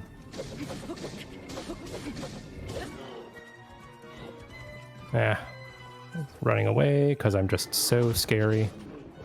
Terrifying. All right, there we go. So while he's dying, we're gonna cook 2 meals as a celebration, because who wouldn't love to cook over a corpse? That's a dark joke. I don't know where I'm going with this. So we have added murder and corpse desecration to our list of crimes. Showboating, disrespect. I didn't want that. Let's just drop that. Okay. Give me that. So I want these Lionel parts. The reason why we fight a Lionel is because we want his attack parts and the bow and the arrows. And we don't need that rice, but that's kind of funny. And then we're going to dupe one of the horns just for a little added safety. And we're going to fuse it to these Zora weapons. Okay. And I'll explain why we do that later, because it's a very important part of the run. And we're going to continue on with the mask and send it on its way to the start of the dungeon. So we put a wing down and attach the mask. And then we're going to drop onto it from above and glide on over to the Spirit Temple. So that didn't go amazing, but we got everything done, and we only lost one fairy, so all in all, not a big deal. And the Spirit Temple is one of my favorite parts of the run because it offers a lot of movement. It's a pretty long segment actually for this run because we do a lot of running and moving things with Ultra Hand, but I think that it has a lot of cool stuff and tech involved with it that make it pretty fun to watch. So we're going to take the mask off and then put it down next to the thing just to start this cutscene.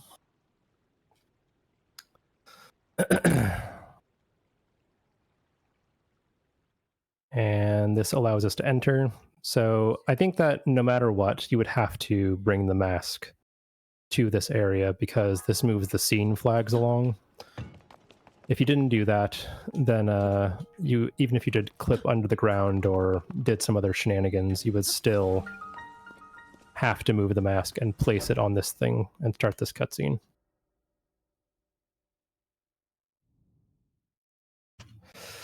All right.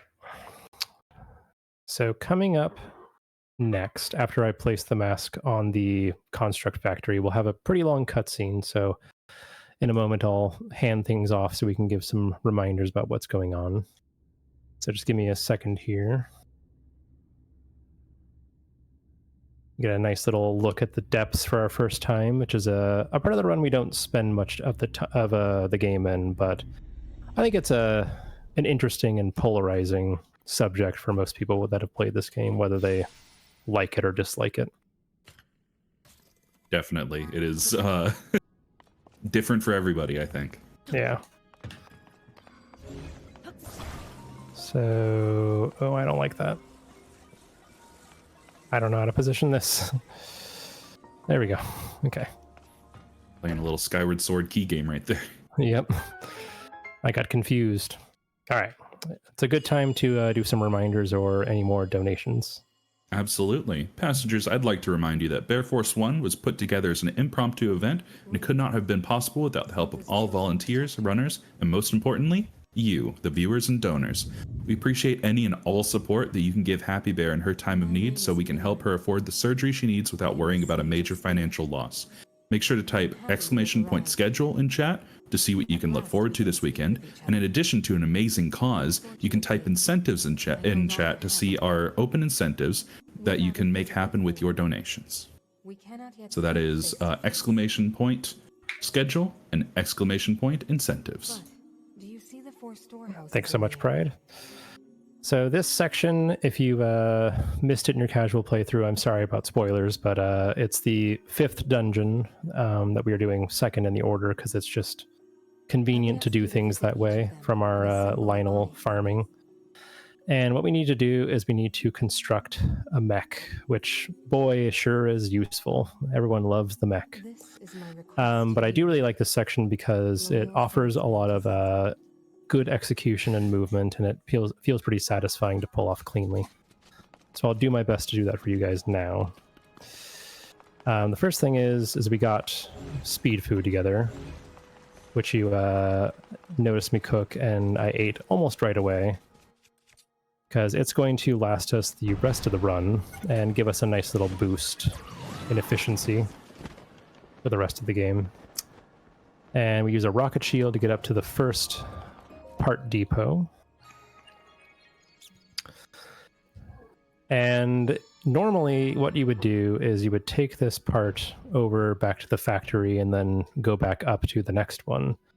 But some kind of unique routing that the community, and specifically a Japanese runner named Kitamura, came up with is we're going to move this part over to the other arm depot and take both of them at once over to the construct area. So I just need to place it there, bring out a fan, and then start it to send it on its way this way. And then grab it as it comes through and shake the part off. And then we're going to do some picking up and pushing just to boost up some of our movement speed, because you'll notice that Link slows down quite a bit when he's holding things with Ultra Hand.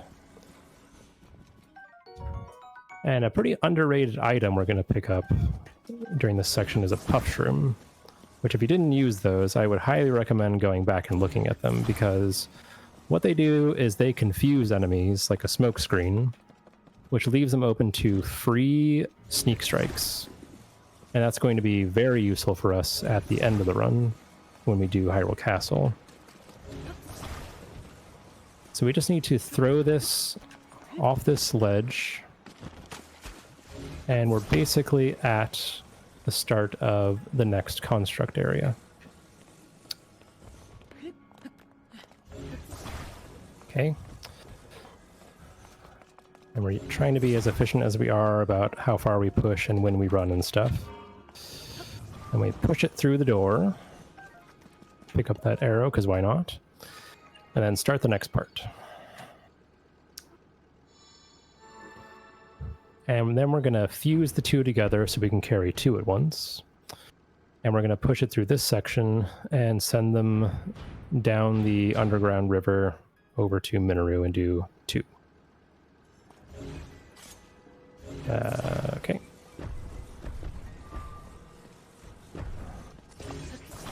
Alright, so we fuse. And then we push across the lava.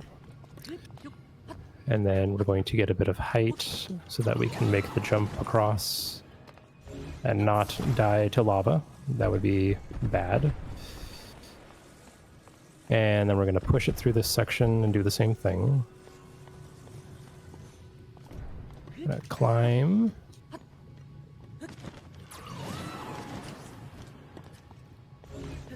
And pick up. And then we're going to use the recall ability, which I think the game wants you to build some kind of wheel device here, but not necessary for this. Just lift and wait, recall, and pull the thing through. And then we're free to push it down into the water. So many things here I wish I had thought of in my casual playthrough. Yeah, me too.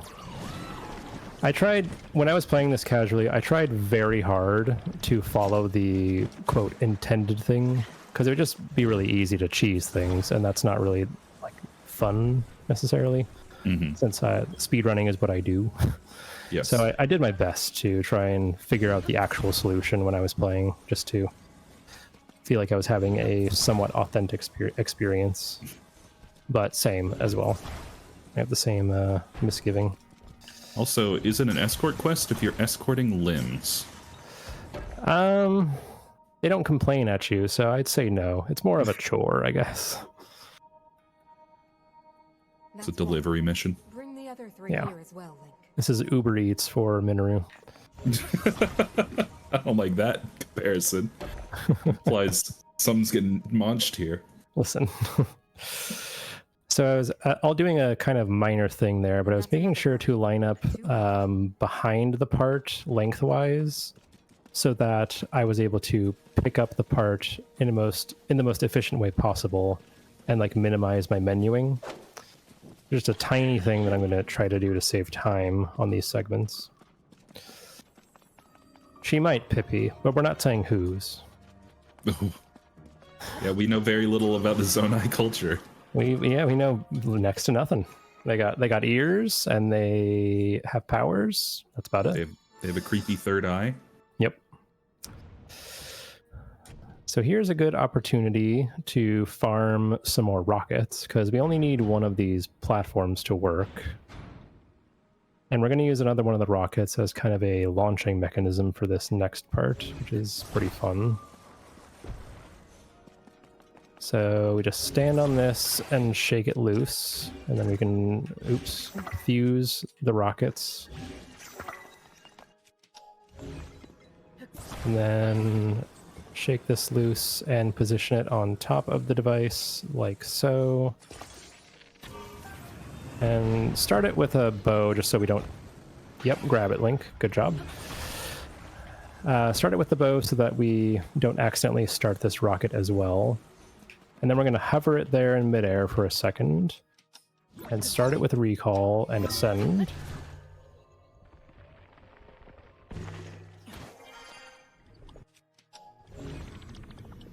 And then grab the rocket as it comes up, because it's just high enough. And then we're going to position it just so right here. And then start the rocket and do a little ride over to this area. I could have put that a little bit more forward, but that's okay. That was all incredible, by the way. That's a cool little trick.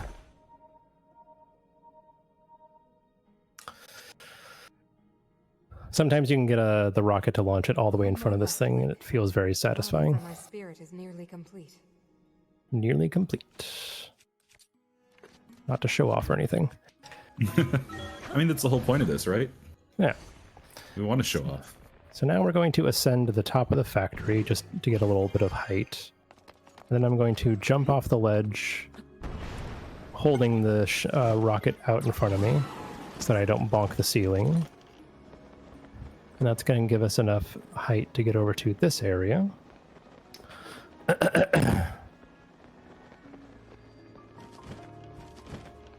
And then Tulin should come back just in time to propel us toward the next part.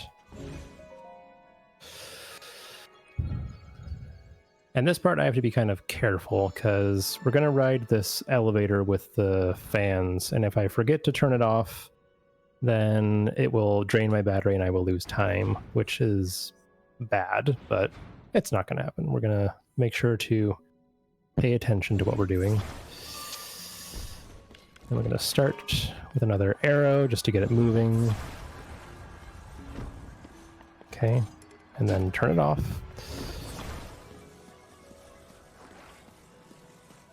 And then push it, and pick it up again, and then do the same recall trick. Grabbing a couple bombs while we're here.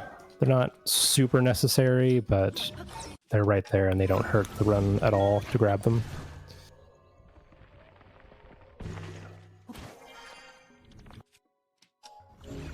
And then get our Ultra Hand and pull that through.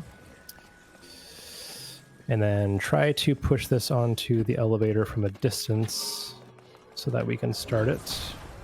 Not wait too long. And then here's another fun trick. We're gonna get this in position and then spawn a wing. And glue it to the front of the wing and send it down the ramp. A bit more. And then we're going to escort it ourselves by gliding. And kind of try to drop it in a specific area like that. There we go. Cool. Very good placement. Cool. And there's our mech finished. Yeah, I feel like most people use recall to get through that section because it doesn't really make any sense. So I'm not really sure what you were supposed to do, but that works for me. So we got another sort of long cutscene here while Minoru explains how useful she is. And it's a good time for donations or reminders or incentives. Absolutely. Just as a reminder, we still have our Beat Mania incentive open. That'll be Bear Beats Block. We are only $50 away from that. So if you want to see that, be sure to put that in your donation message. Just be sure to mention Beat Mania or the Beat Mania incentive. There is a platform nearby where we can explore its potential. All right, Minoru's just finished explaining how to get to the next area. Now hurry, Link. We must recover my secret stone. She wants to go there together, but I don't know who we is, because I'm definitely not going to be accompanying her. I'm going to be taking my own way. But an important thing to do first is to get on the construct, because if you don't, then it won't follow you. So we do that just as a guarantee to have the construct follow us. And then we're going to take another rocket up here. And we need to navigate through the dark a bit, which is not super easy, but it's not too bad either. Just need to make sure to have one or two visual cues present. Okay, and I'm trying to ascend through a tree root just to give us a little bit of extra height, which that looks good. And we look to be on target. Okay. So we're just heading over to this checkpoint, which the game wants you to run all the way around there with Minoru. No thanks. So you're doing things the intended way. That was miserable to do. Yeah, it's not the most fun of all time, but it's interesting, I guess. Then we have another rocket shield ready. And we need to make sure to get this puff shroom too, because it's going to be important.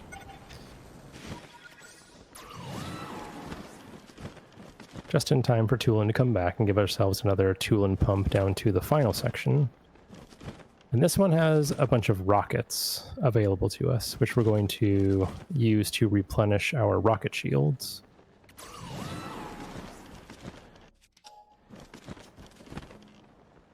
So we fuse this one, and this one, and this one. And make sure to unequip so we don't accidentally use one. Minoru is doing something over there, that's for sure. Minoru, thank you.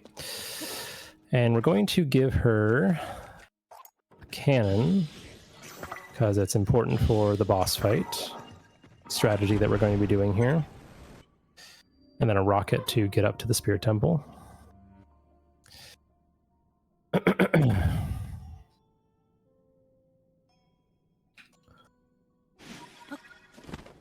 Okay. And now we need to make a little distance, because Minoru will be kind of slow unless we get over around the backside of this elevator. And wait for her. And stand. And you have to examine it as Minoru, because of course, escort mission. Gotta love him. And coming up is, I think it's kind of a silly fight casually. Like, it's kind of hard to say what to do, and people just kind of make the best of it. But I really like it in a speed run. It has some pretty tight tech and techniques to make sure it's fast. So I'll do my best to demonstrate how to do that here. I'm taking notes. Get your notes emotes.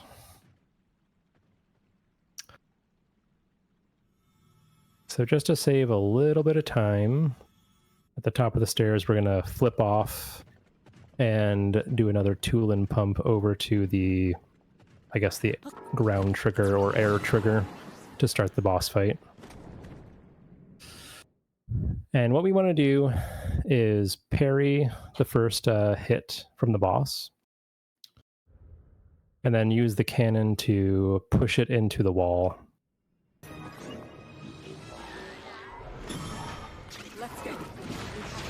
Okay, wait for damage to register, do more damage there, and wait. And do more damage there. Then we're going for another parry here. Oh, missed, but that's okay. Okay. And do another wait. Okay, that's cycle 1. Link is full of rude gestures.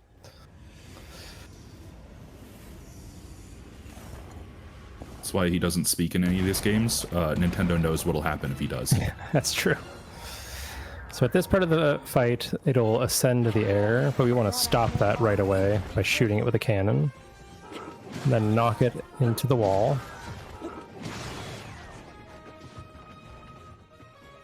What happened? Wait. I don't know what just happened.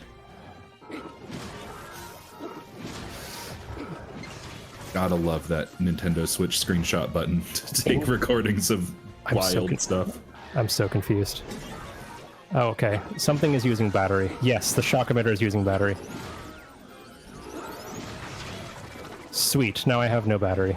This is such a good game. Alright, so what happened there was the shock emitter took my battery, and now I can't use a cannon. So I have to avoid this attack. Don't get thrown off by how fast it moves. Just wait until it stops. And wait for my battery to recharge.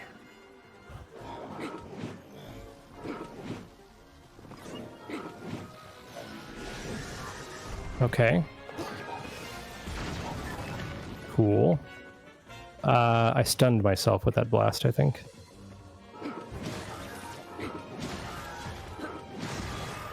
Well, I lost a lot of time. Interesting. Well, Still much faster than I did that fight. I've had some interesting things happen in that fight, but that's a new one. All right, so that finishes off the temple. Not too much worse for wear. And now we have some more conversation and cutscenes. So anything else you'd like to say right now is a good opportunity. Well then. I can very easily see why you like the Spirit Temple best. That was such a cool section, honestly. Yeah, it's pretty fun. Well then. The depths, which is like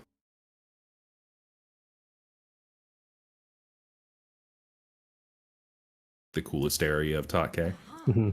Well then. Aha. All right, so there is a deal available here. It is beat one dungeon, get one ancient blade free. So if you're interested in taking advantage of all the hot deals, this is your place to go. There's a construct over here that will exchange Zonai or Zonite for ancient blades, but after you beat the temple, he just gives you one for free, which is a very handy thing to get because it's going to mow down some enemies later on in the run for us. Okay. And now we're going back to take care of Water Temple.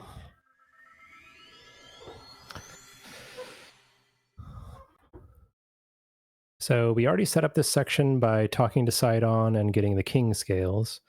So the next thing that we're going to do is we're going to create that beam of light in the pool below. So no need to talk to anybody. We just head over to the island and shoot through that tear-shaped structure floating in the air. But the first thing the game is going to make us do is realize, you have a new friend. Would you like to talk to your new friend? And our answer is no, we do not want our new friend.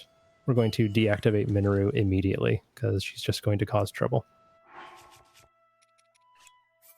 Nope, not Tulin. There we go. Tulin's a friend, sort of.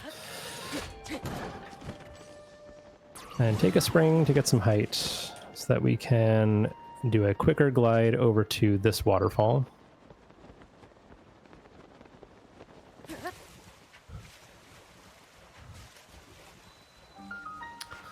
I guess we're having a little bit of a desync issue. I'm not sure if we can do anything about that right now, but just bear with us.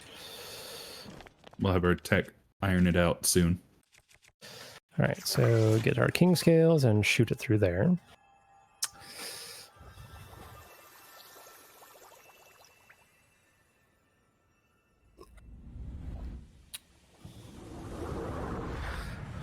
Bear with us, exactly. Yeah. That's my first and best pun of the day. I think that all of the hopping around that you do in this route is very cool. Like the set up water temple, set up lightning temple. Yeah, it really kind of pushes the available tech to its limits. It's not the fastest, and you know the current or the oldest patches have way better and quicker tech to get through these areas, but there's something to be said about playing the game efficiently as well.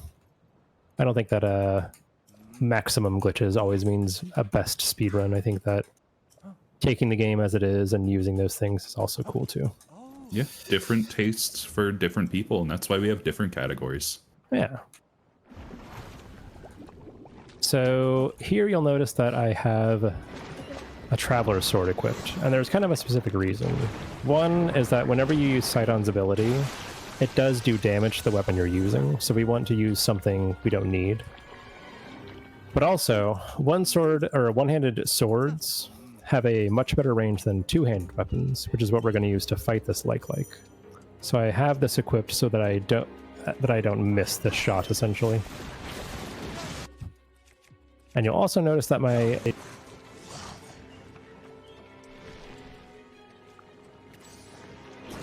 do double damage, and with the Lionel part attached to it, it is going to shred the bosses.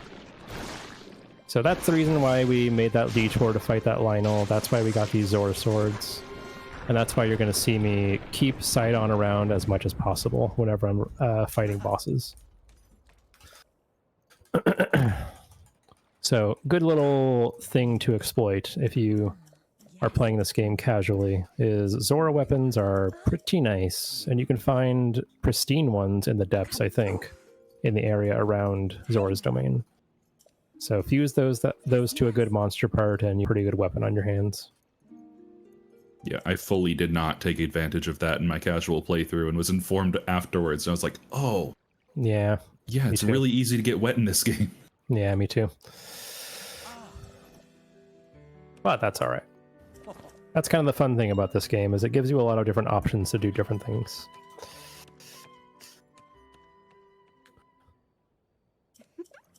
OBS syncing. All right, so next we're going to hopefully break shield number 1 on this rock shield. It didn't break, but that's okay. We'll just drop it, because we need that inventory spot. Oh, we got some good wind here. I can see it.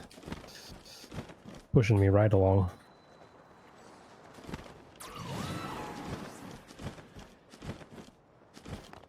Alright, so we meet Sidon for our next area.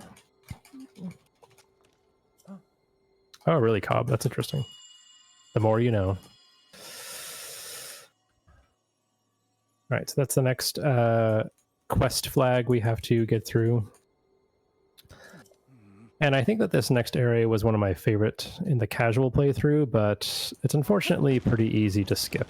All we have to do is go up to the tower, which is very easy with Zonai devices. That's okay. We have the perfect amount of springs to make this route work. And I'm going to go ahead and make sure to equip this weapon. I meant that weapon, just to get it ready.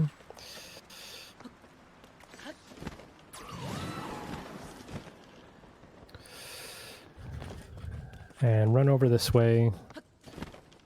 And put a spring on these steps so that it's angled forward. Okay.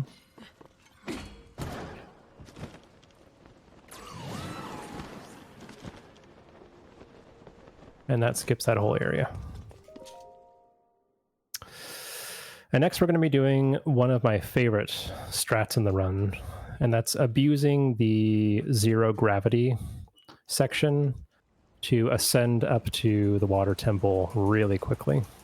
And this is something you can do probably as long as this game exists. It'll be a patch-proof trick and very efficient, so looking forward to showing that to you guys in a second. We love intended mechanics coming together in a way that they can't stop us. Exactly. Here. Come here. Come to me, says the voice. They'll find a way to, yeah. They'll take away zero gravity, and then you don't get to have zero gravity for Water Temple anymore. They'll give you a speed cap vertically. Uh-huh. All right. So we're going to put on our fresh rocket shield. This one has taken no damage, which is important. And then we're going to go a bit to the right just to clear an upper platform. And we're gonna rocket pump 8 times. 2, 3, 4, 5, 6, 7, 8. There you go. Y'all can't see me, but I have a huge grin on my face. That was cool. Yeah, I love that part. A thing that people used to do was just stack 3 springs on top of each other to get all the way up there, which works, but it's a lot slower. This is by far the quickest means of doing that. So at the beginning of the run, I talked about how busted Ascend is. And let me tell you, they really did not pay much attention to how busted Ascend is for this section of the run. Because boy, does it break the water temple. And I really don't have to do anything that weird either to make it happen. It's all just kind of like stuff that's already there. The first thing we have to do, that we do at all these dungeons, is we have to talk to Sidon and try to activate the dungeon device thing before starting. Otherwise, you can't move on.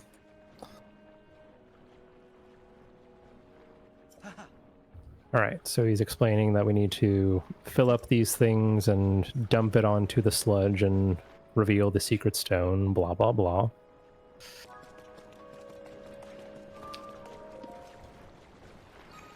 So this will of course fail, and then we'll get a nice long cutscene and conversation again. Yeah, this is one of my... I just can't help but laugh at the way this dungeon works, because it doesn't make any sense. They overlook these spots. Like, every single cage I'm going to get into is completely exploited by the Ascend ability. It's kind of astounding.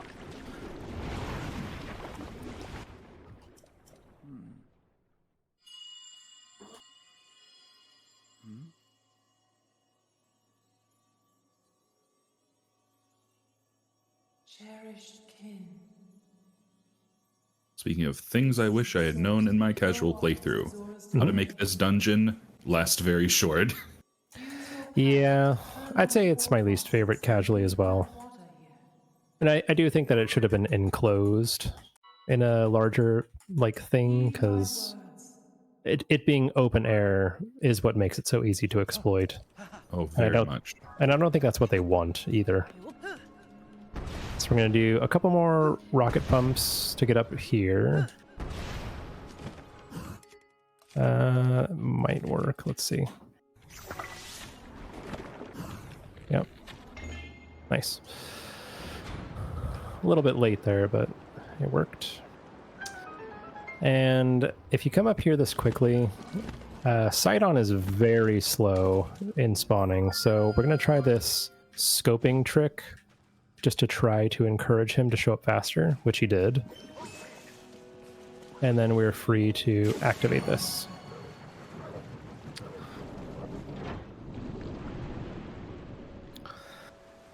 So that starts the first lock. And then we're going to do another rocket jump to get over to the next area and kind of move about the dungeon clockwise. So here's the spot they didn't think about. You just go under here and stand on this very normal ledge. Bit to the right. Oops. There you go. Not super precise, really. And we are inside the cage. So then you just climb up this, and the door will open automatically, because you can't be trapped in there. And then we're going to scope again to get Sidon to show up. And then edge away from him so that he gets over closer. And that's our second one. And this is where that hover stone fused to my sword comes in play. This is why we did that about, 45 minutes ago or something.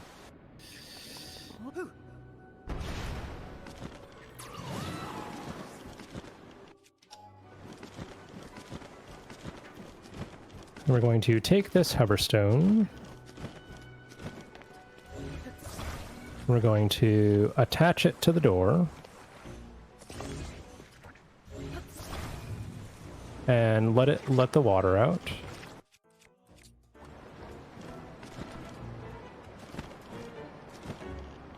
And then we're going to walk over to this corner and throw the sword out here, which creates a hoverstone. And then we're going to ascend through the floor into the next cage.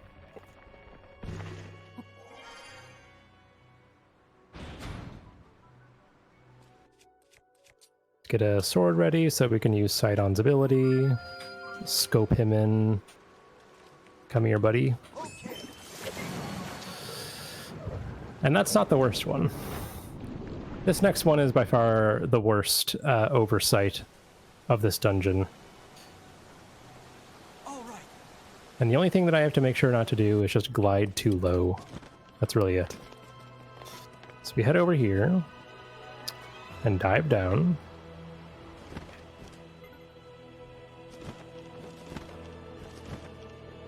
And come to this ledge. And we are in the next one. And the only thing we have to do is open the fire wall from inside the cage, which is pretty easy with a time bomb. And then we just scope Sidon in again. And I would like him to come over here, please. Come on, buddy. There we go. And that's it for the water temple.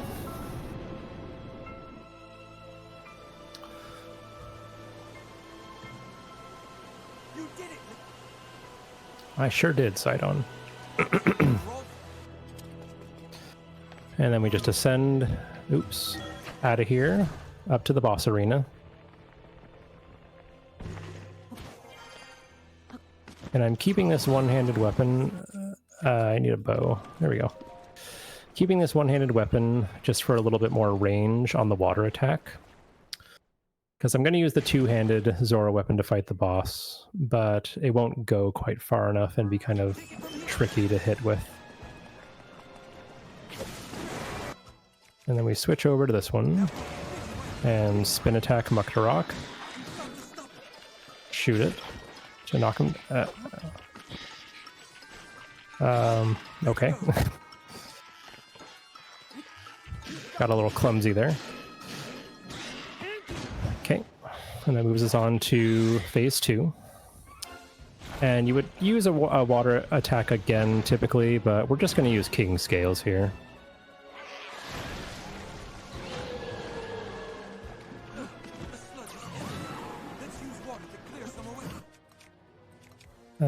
There they are. Shoot it once, shoot it twice. And then shoot him out of midair. He sure is taking his time. Sometimes it takes a while for that to work, and I'm not really sure why. It's kind of weird. Now, just for a bit of safety, I am going to grab this heart container, because why not?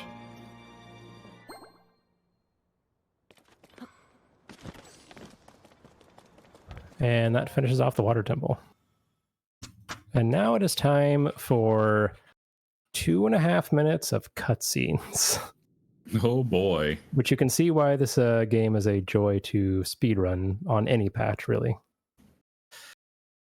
Now, I have a question for you guys. If you were to be crowned queen of a people, what would you say in your speech? I want to pose that question to chat, and I want to pose that to Pride as well. I suppose that I would say something like, "It is a great honor to be lead of all of you. I promise to rule with integrity and honesty and honor, and I am just one of you. Don't worry about it. I'm not going to do any tyrannical shit." Very eloquent. Very eloquent there at the end. I think that I think I'd just say something like, sure. I think that's all I would say. I would just say sure. Sure. Yeah. So I guess we'll see what Yona has to say. Like, I wonder what her speech is going to look like. So, of course, if you know the plot, this is Sidon being asked to become the new king. And he's going to be marrying Yona and making her the queen of the Zoras. But I'm really looking forward to her acceptance speech. It's really just has me on the edge of my seat here, wondering what she could possibly say to this enormous honor Building of leading. suspense. Yep. Will she go the Orcrist way, or will she go the TheKingsPride way?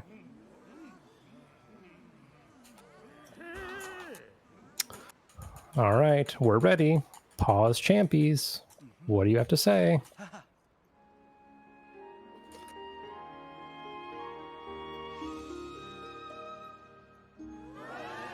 Beautiful.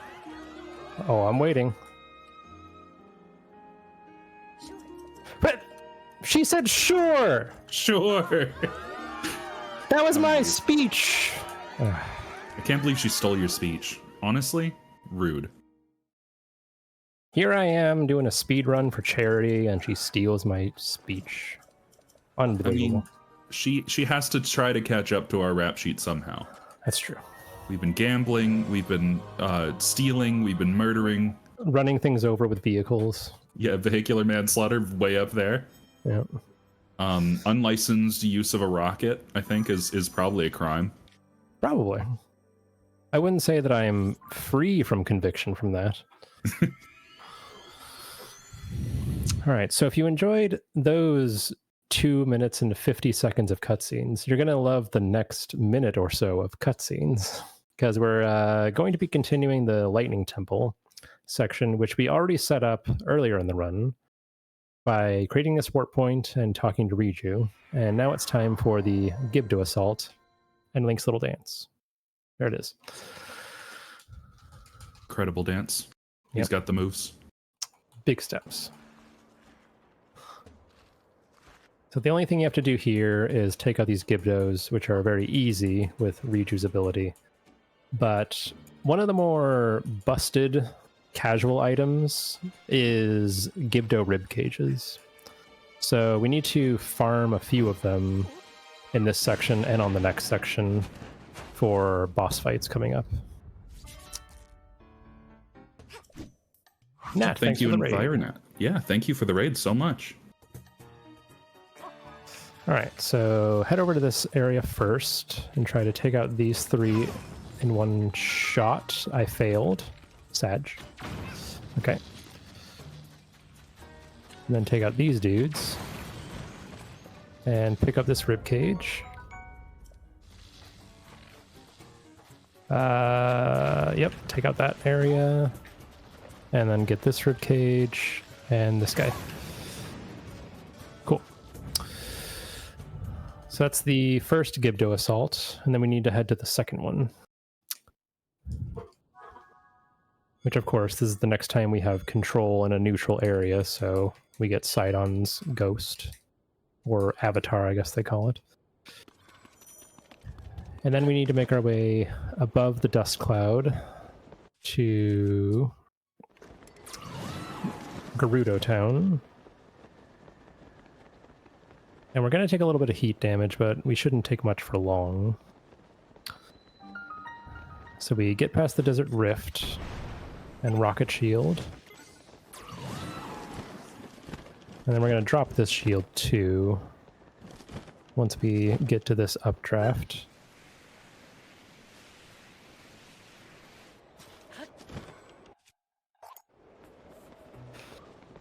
Thank you, Potlid, for your service. And I kind of like this section because it seems sort of inconsequential. You're just taking out a few Gibdos and moving on to the next part. But there's some nice strategies here to make sure to do it as quickly as possible. And it's also an opportunity for us to do some item collection because they sort of overload you with useful items in preparation for this Gibdo attack. To where I am. All right, so Riju leaves us to make the preparations.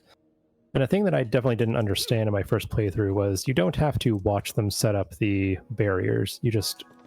I think you can just go talk to her, but I think if you go over here and grab these things and then talk to her, it's fine. So we need a topaz for later, Gerudo shield for a fresh shield, Gerudo bow and spear for later. We're going to fuse a bomb, because why not? And these ice fruit are pretty important for killing some enemies in one shot later. And we also need a mirror for a dungeon strat, and some free bananas. Alright, so now that we've made our preparations, we just have to talk to Riju twice. And say that we are ready.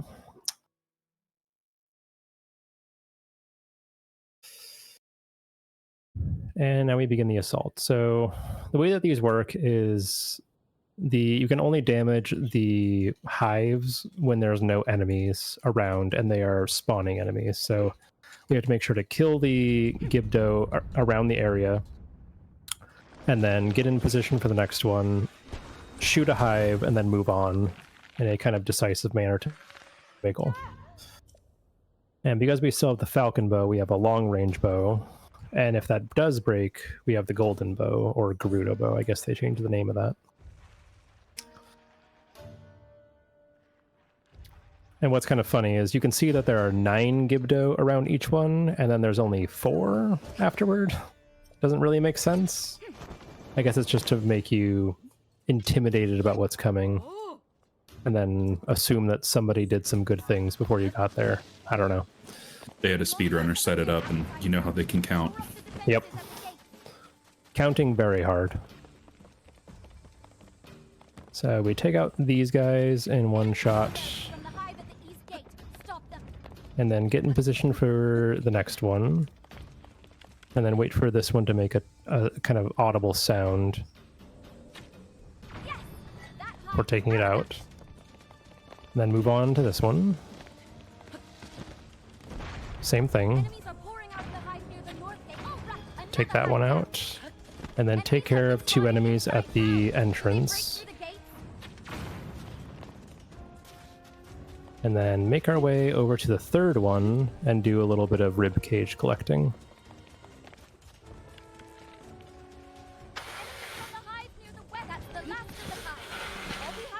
Now we definitely have Desecration of the Corpse on our rap sheet.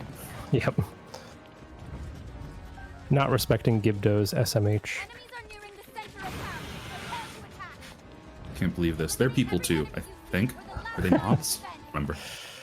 I believe in monsters' rights. Alright, so they take care of the last one by Riju by themselves.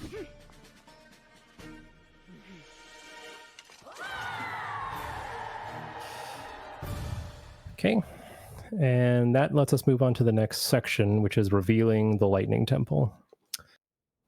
So all we have to do is talk to Riju first, down below, and examine a mural, something about red towers, blah, blah, blah.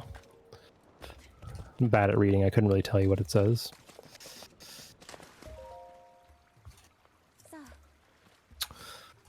And then we want to quickly ascend out of here and start making our way on to the next part. I said ascend. There we go. And we still have a rocket shield left over from earlier, so we can use that to get up to the first red tower and reveal the light. And then we can use the height from that to get to the other 2.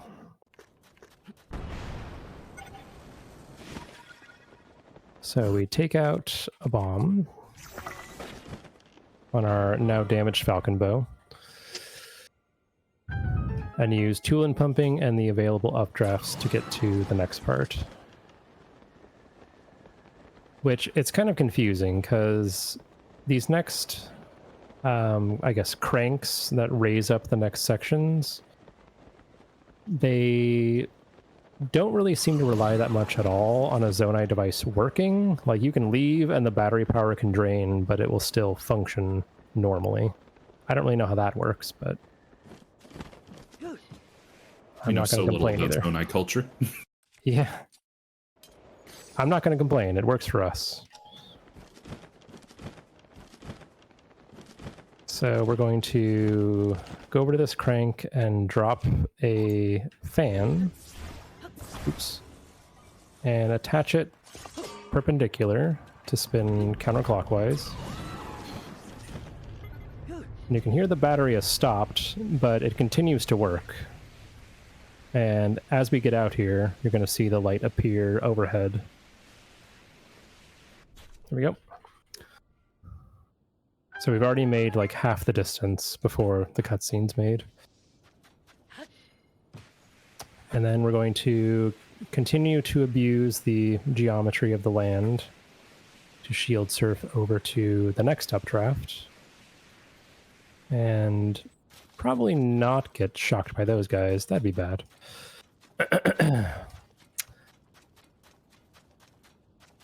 And this is a bit slow, and you can use a rocket shield and Tulin over to get it here, but it's kind of nice to keep the Tulin ability until you get at this height, because then you have to ascend through the floor, so it's kind of potato. So same thing, attach perpendicular, maybe wait for a second, and then head to the middle.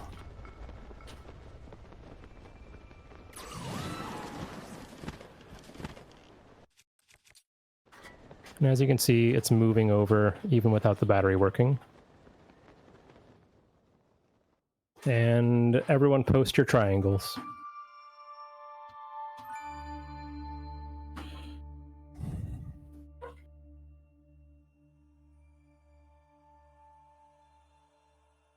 A bit less epic and funny as the Wind Waker Tower of the Gods raising, but hey, it works. Wind Waker's just an epic and funny game. What can I say? That's right. We need to get close enough. Okay. So there is definitely Zelda. Yep, that's Zelda. Very Zelda.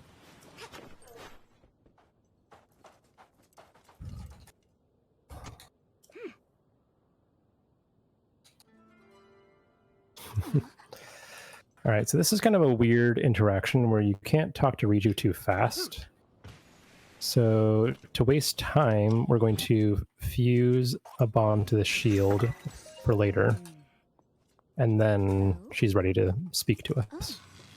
I don't really know why that's the case, but it is the case. And that bow broke pretty much right on time.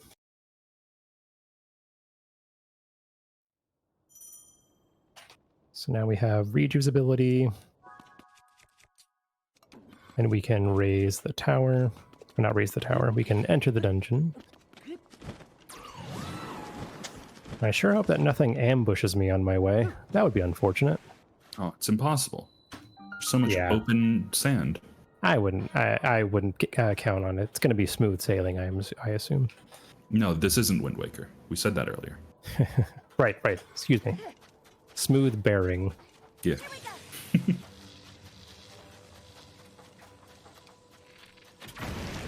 All right, so we hit that first thing, and would you believe it? There's a boss.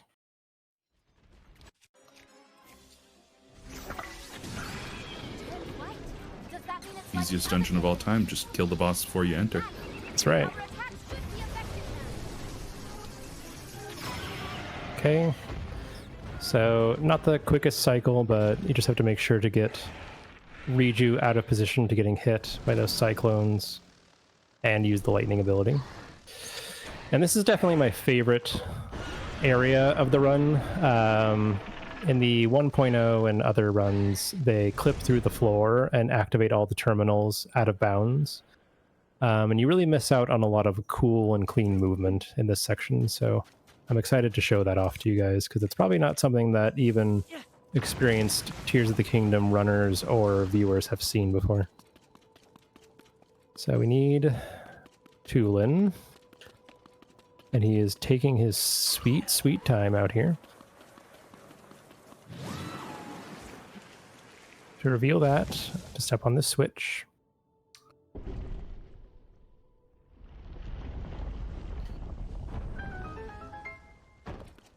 And then we're going to head to the first, below the first room, or available room. Right here, which you can see on the mini-map. And we're going to start helping the light switches be activated. Move the light through the dungeon. So we need to recall this wheel.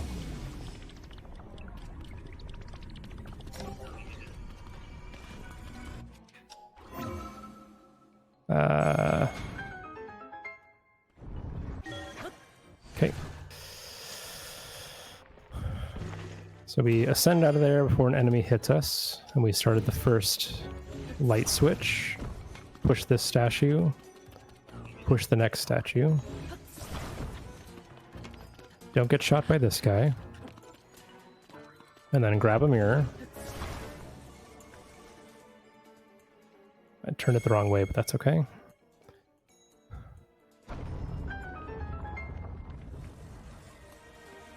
Okay. Got a little thrown off. The camera gets a little bit wonky when you're holding something at the same time, so I'll have to wait a second here for the camera to catch up. If I had dropped it and started moving on the moment of control, I wouldn't be able to see what I'm doing, which is pretty annoying. So then we ascend through this floor to get up to this secret area. And then dive down into this cage and open it. And then we go to the center as the game intends. And we're going to use the scope trick to make sure Riju shows up again. Okay. Riju. Anytime, girl. There you go. Sometimes the partner spawns are a bit slow on the uptake, and it's not really anything that we do or don't do. Oops. Sorry, I had to let a cat out the room. Oh. Companions are just a little quirky in this game, you know? Yeah, they're just, quirky little guys.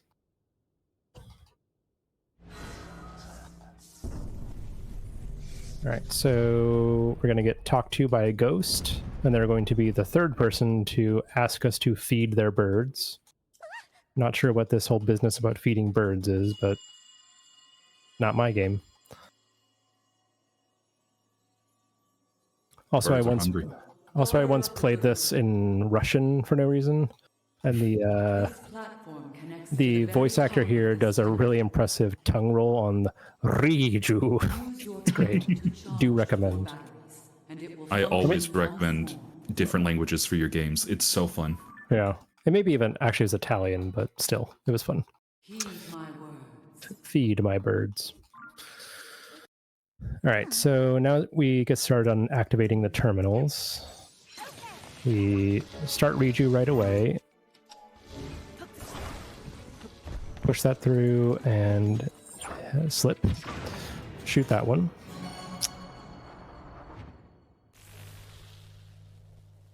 And I kind of made sure to use these rocks as like a barrier so this guy can't attack me right away. Which he almost hit me anyway. But we ascend back through the floor and go back into the room that we came through originally. And Riju spawns. Good.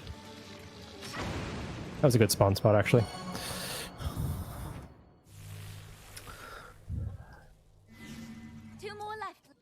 And then we have to get across the main room to the next open area. Yep, I grabbed it. Okay.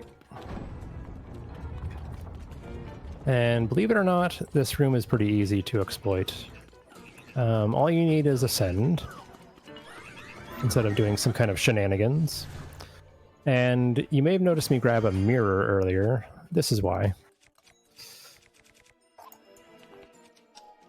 If I just spawn a mirror here, I don't have to worry about getting a mirror shield somewhere else, and just hold it out there.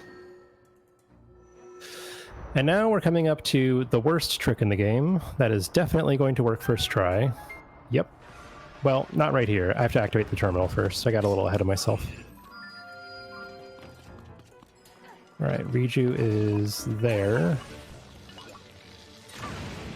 Now we get to the worst trick in the game. There's a bit of an exploit here on terminals that light, like sunlight, to activate. If you fill the room with light by, say, using a dazzle fruit, you can activate a terminal without doing the intended thing. But the thing is it's kind of inconsistent, and I kind of suspect being on a physical cartridge makes it worse, because there's more lag. I don't really know. I don't think anyone really knows, but hopefully it'll... No, don't do that, Link. Silly boy. Hopefully it'll work first try. So I'm going to take this across and put this here. And we need to do this in bullet time.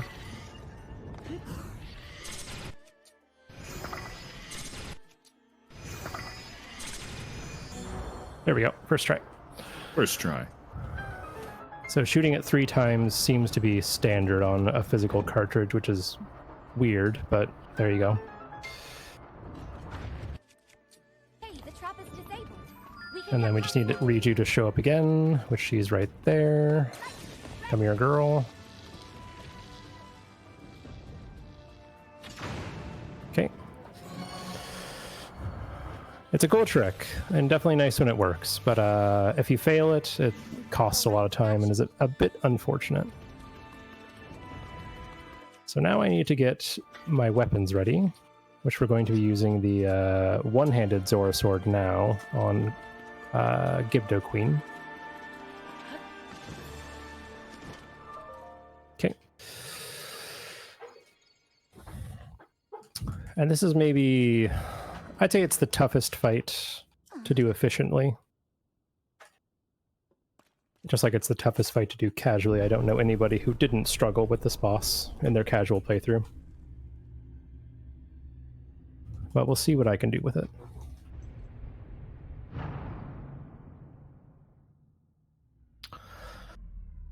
So as we get to the boss room, the first thing I have to do is release Goma, because I guess it re-cocooned itself. And then I need Sidon and a bomb in hand. Because we're going to, again, double my damage output by having the sword wet.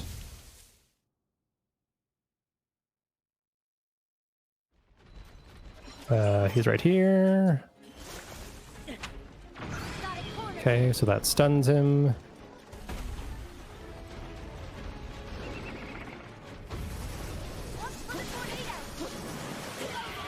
Okay. And we just wail on it with the Zora sword, and my friends are helping out too, which is good. And that ends cycle 1.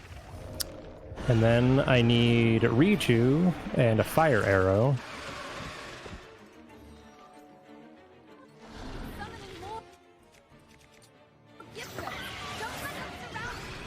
And switch bows.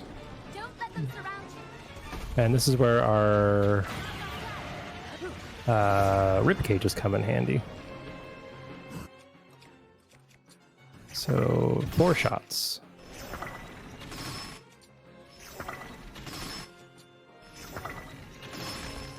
Oh, he survived. No worries. Easy every time. I think it was probably sure, the acceptance speech. Good. All right, and get our speed food refreshed. Okay. And we have another set of cutscenes, not quite as long as the Water Temple one, but now's a good time for any more donations or reminders for our viewers out there. Yeah, absolutely. Just as a reminder to all of you, we have that bid war still open for Kirby's Dream Land. We'll be choosing our Pride flag palette. Our options are Trans Pride, Bi Pride, Ace Pride, Non-Binary Pride, and Lesbian Pride. And that'll be open until the beginning of Kirby's Dream Land, which is the next run. So we have, would you say, roughly an hour? Yeah. Until that starts. So get those donations in if you want your Pride flag represented. All right. Oh. So after this, we're heading to Goron City and taking on the Fire Temple, which is another pretty cool section, I say. And it's going to be our last dungeon as well, so which means we're creeping up on the end of the run.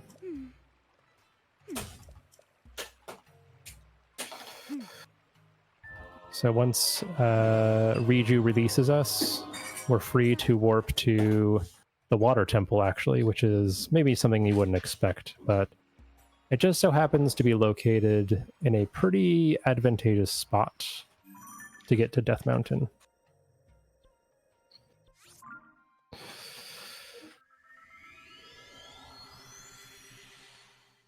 So part of the routing that used to be in this was trying to take advantage of some gem RNG from rare ore deposits to finish off the final fights of the run. But that's why we have shards. So the only thing that we need on the way to Goron City is one gem. Just one. That's not too much to ask, is it? I hope not. Because it loses a little time, but we'll surely get lucky, I'm sure. And we're going to dismiss Riju because she is also useless. And we don't want her getting in the way. Much as I love Riju, I have to agree. Yeah, it's just not as good a replacement for Urbosa's Fury. She always runs away when you're trying to activate it. Exactly.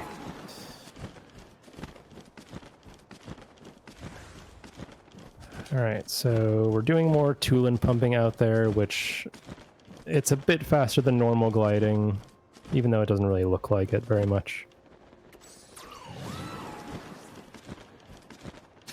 And then we're going to drop a wing to go the rest of the way.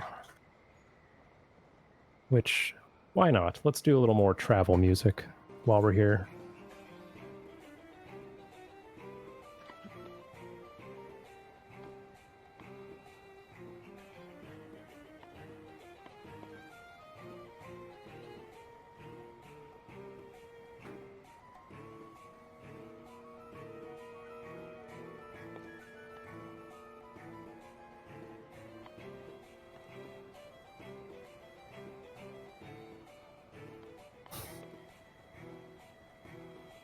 Appreciate chat bopping along.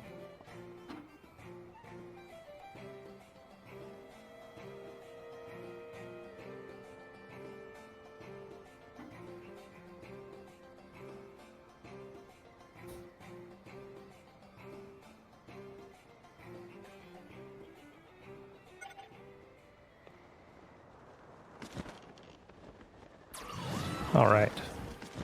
So that gets us in the area of where we want to go next, which is this shrine, which is going to act as our warp point on the way to the boss fight.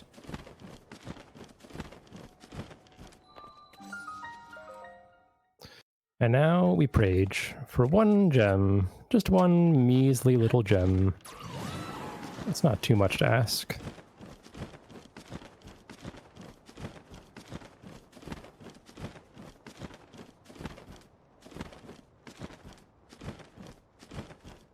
All right.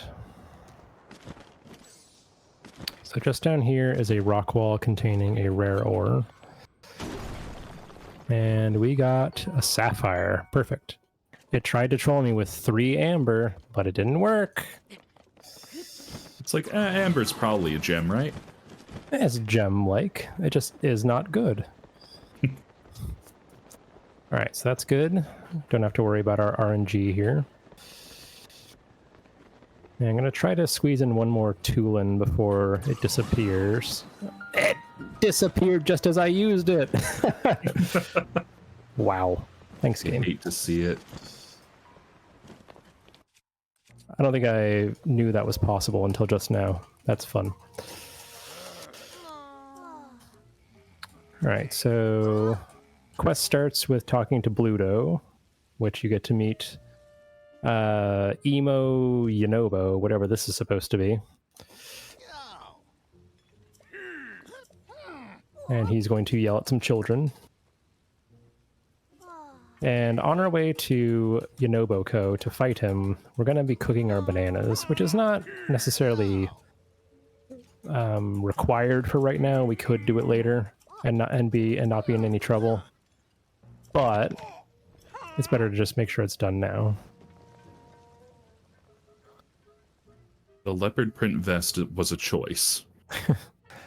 It accentuates the wrestler-ness, I guess. All right, so there's our attack up food for the final boss. And army too, technically. And then we ride this waterfall since we have the Zora armor. And use this arm to get a little bit more height, which may or may not be useful, I'm not really sure, but it's better than being too low and running, that's for sure.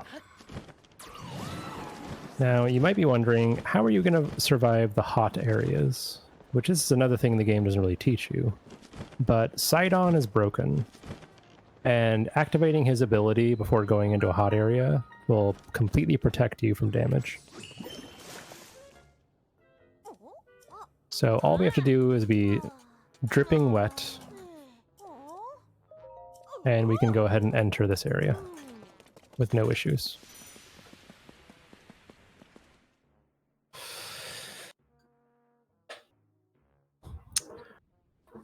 All right. And another thing that maybe people didn't really quite understand about this fight, they probably overcomplicated it just like I did. But all you need Yonobo to do is bonk the wall and hit him once with any weapon. It doesn't matter what weapon it is, it's going to do the exact same amount of damage each time.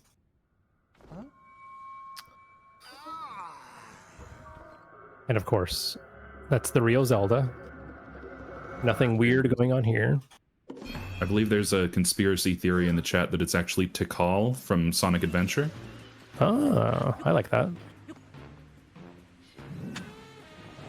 So we just hop up here and let him bonk the wall. And then hit him once. And that takes 1/3 of his health.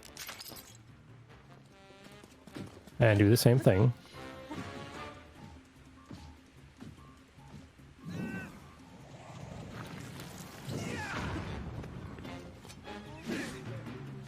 Smack him in the face.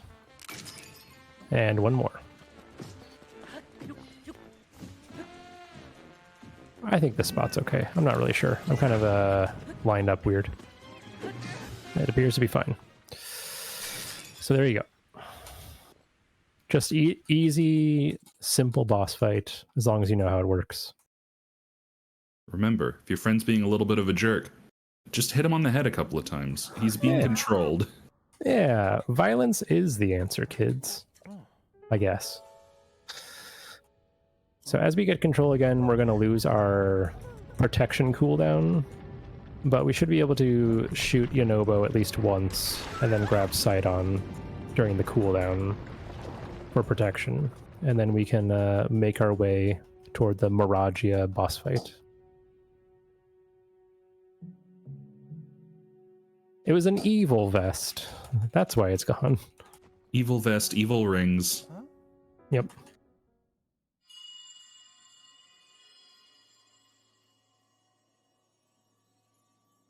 He just has to show off the guns now, that's all. Just a big old buff baby. Don't worry about it. Alright, so shoot him once, Sidon for protection. Alright, I need a poll, a verbal poll in the chat. Who thinks that Yonobo says, "Why'd you do it?" Or that's what they heard the first time they did this? I was wondering my entire time with him why he yells, "Why'd you do it?"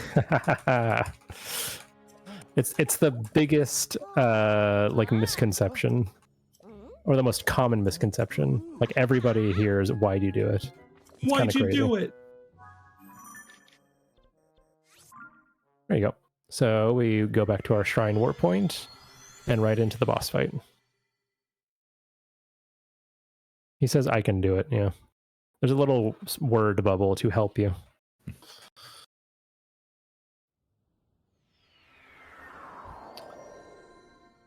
Okay. So now we just ascend through the... Oh gosh. Ascend through the floor.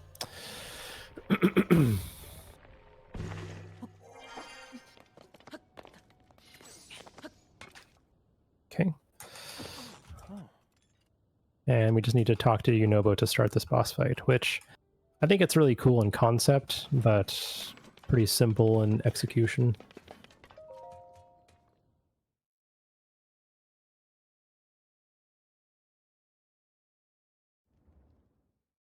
So we skip that cutscene. And we have some very conveniently placed Zonai devices set up over here. Who built them? Don't worry about it. I can do it. So we turn right and take care of the first one before it shoots. Then try to get enough range on the second one. But you can kind of use Yunobo as like a... There we go. That's kind of a battering ram to go through the shots. And that should hit him. There you go. Good stuff. No missed shots. No losing time. And again, because we don't have any heat protection here, we need to go grab Sidon again, which he's going to annoyingly spawn behind us. But it's kind of important to, you know, not die here.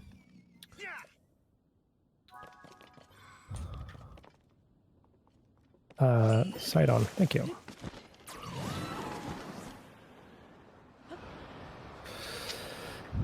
And this, and getting to the fire temple is pretty cool.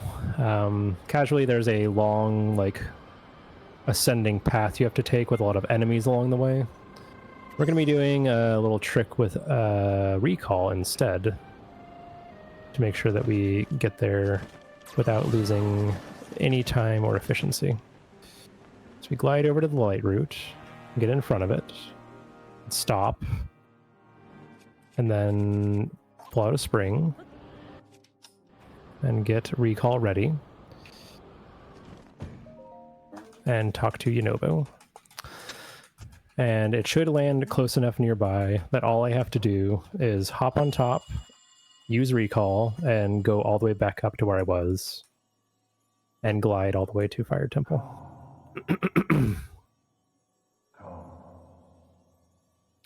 To me.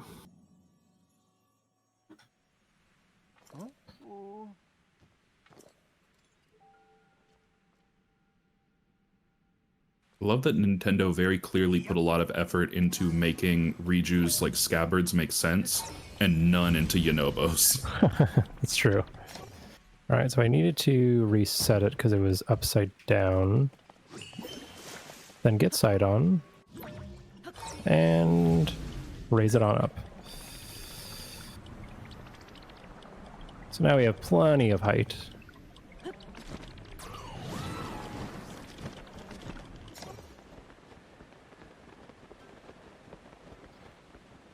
And we do have a little bit of a timer to work against here on the water protection. So we have to make sure that we get over to the area before we start taking too much damage.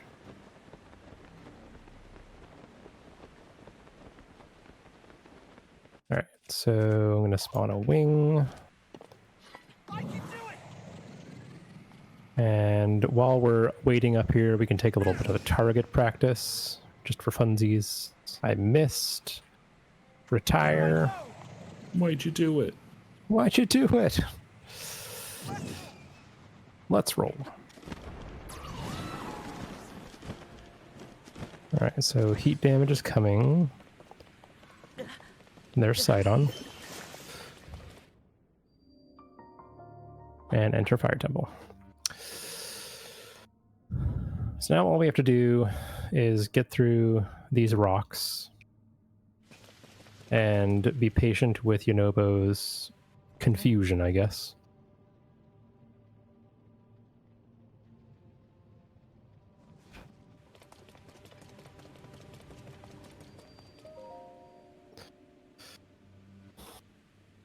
All right.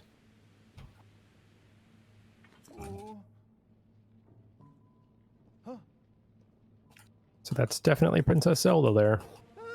Yep. That's her. Very real.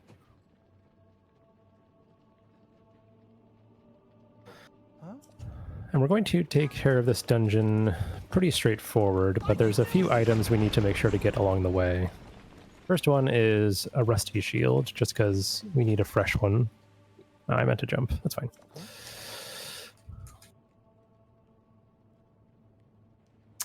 And this is yet another dungeon, like the Water Temple, that they really did not think about Ascend very hard.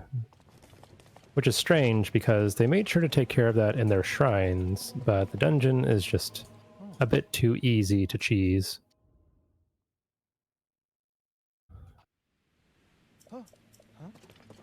Alright. So we skip this cutscene, or skip that cutscene, and then head into trying to open the door, which of course will work, because history has told us that activating the main terminal of the dungeon will succeed. I can't believe it. It's locked. What? Unbelievable. Impossible. Unbelievable. Imagine if you walked into one of those temples and it worked the first time. Just boss fight. We had nothing planned. Development time was running low. Yep. Now the old Sage of Fire is going to tell us their favorite town in Arkansas. There it is. I live 20 minutes away from that town. Oh, wow. Maybe you're young Little Rock. Oh my gosh. Maybe it was weird to hear several times playing this. And once again,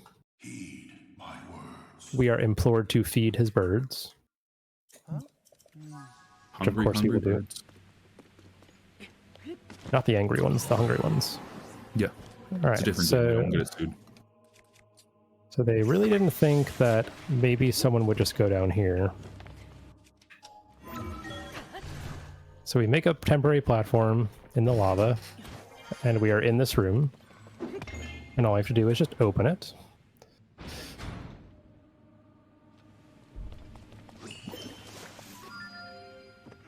Oh, there he is. Tuppence a bag.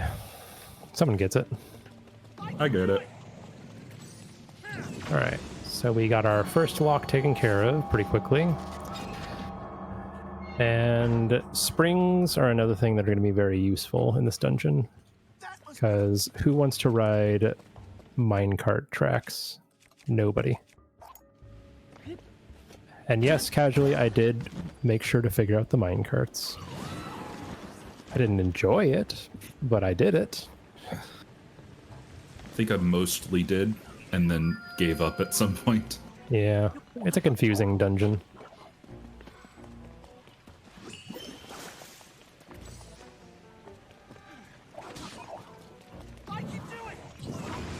Alright, so I had to make sure to avoid that guy, get my heat protection, and activate this lock. Because he can hit hard enough to take a fairy, so we have to be a bit careful.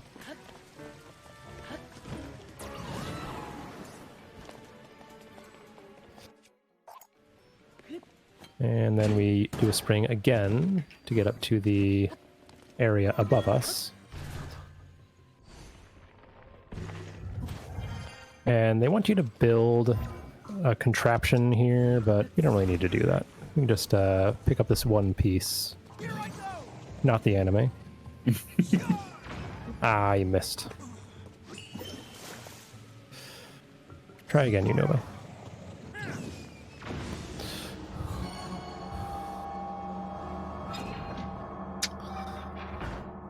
Not too bad for a backup. Just 2 left. And now we're going to do a little bit of farming of rockets, because we have kind of an infinite rocket machine over here, which I'm not sure why this works, but it does. Oh, I missed a headshot. Okay. Did I turn on something? I think I might have. I did. I'm going to turn that off. Okay. So if you fuse rockets to a shield, the game will be like, oh, you didn't use those rockets? Have more rockets.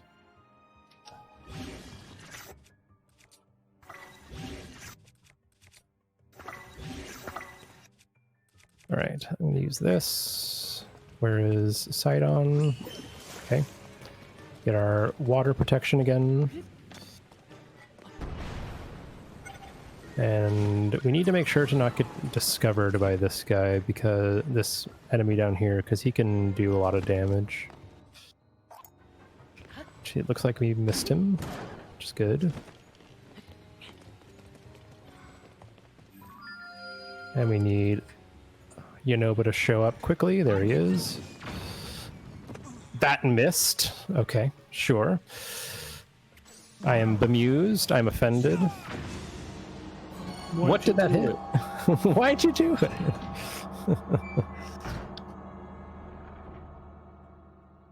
And yet again, we're going to another spot where they just kind of forgot that Ascend existed. So we go all the way over here, skipping those mine carts.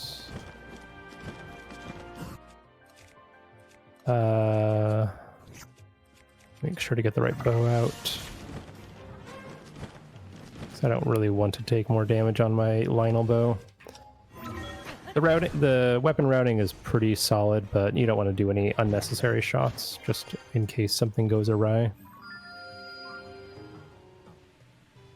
And Yonobo. There we go.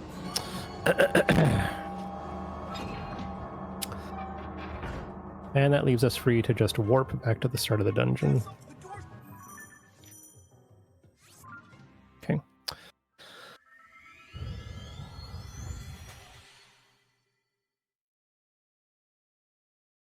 And all we have to do now is make sure to get our Zora weapon ready and make sure to not take any damage against the boss. It's kind of the only important part.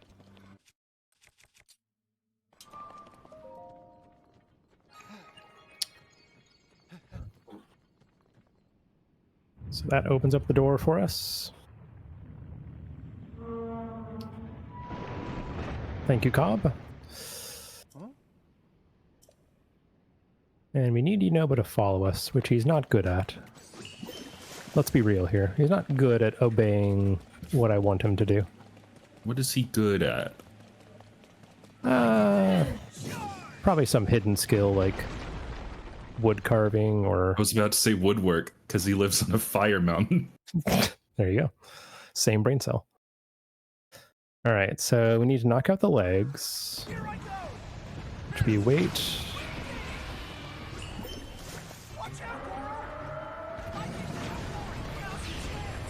And use the heightened water ability in Zora weapon. And mash the heck out of Y before he flings us off. And then we need to knock him off the ceiling right away before he starts moving. Which if we miss, it's not the end of the world, but it's not good either.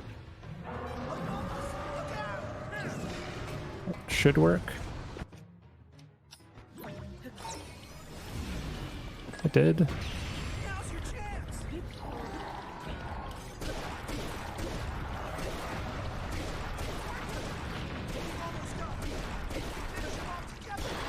Okay, very good fight.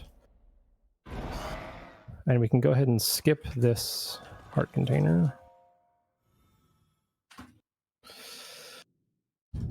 And then we have another couple minutes of cutscenes and conversation and stuff. So we got any donations or reminders? Now's a great time. Because we're heading into the end game. Absolutely. Just a reminder to everyone that Bear Force One is a mutual aid fundraiser organized to help a cherished friend of the Frame Fatales, Lady Arcaders, and overall speedrunning community, Happy Bear. She is crowdsourcing funds to help offset her current medical debt so she can afford a future surgery, and as a newly admitted grad school student, funds are tight.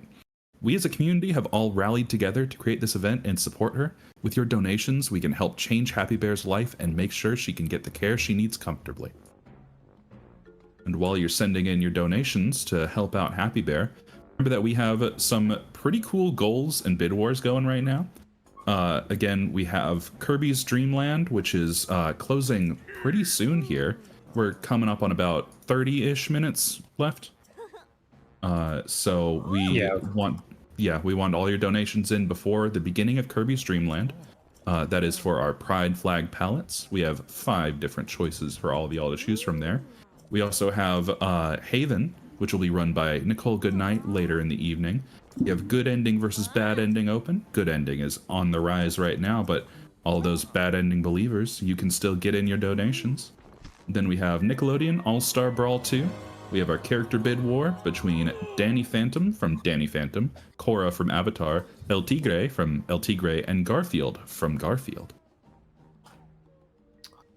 All right, thanks so much. So now to the end game we go, which means going to Lookout Landing and speaking to Purah, and then we can make our attack on Hyrule Castle happen. Okay.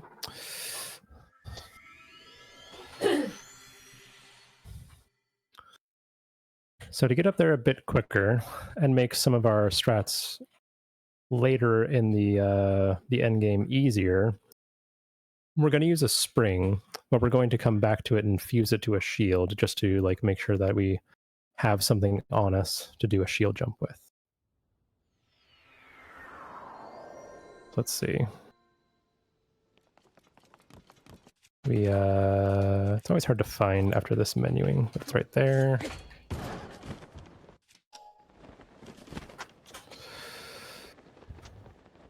I just need to talk to Purah, which if Link could hop over a fence, that'd be nice. And then skip a cutscene. And I think this is my favorite part of the run, just for like the strats and the movement. How we mow down the rest of the enemies. Because the way that this works is one continuous like mini boss fight until the end.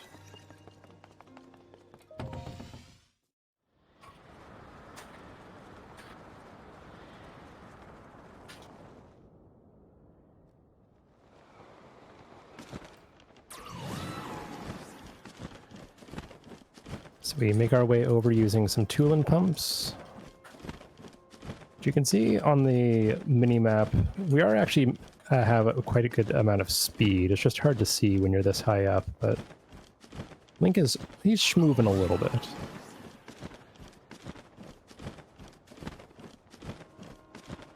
We can see number go down or up. Both things, I think. Yeah.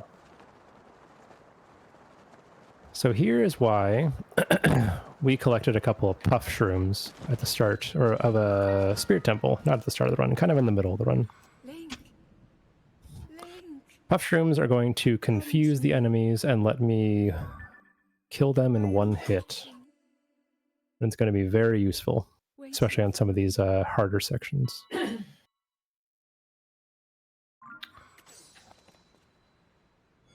So we get the Yunobo avatar popping up.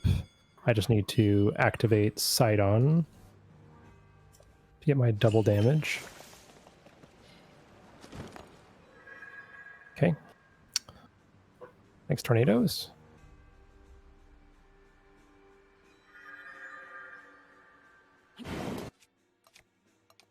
Let's get up to that menu. Okay. Kill this guy. Kill this guy. Kill this guy. Oops. Kill this guy.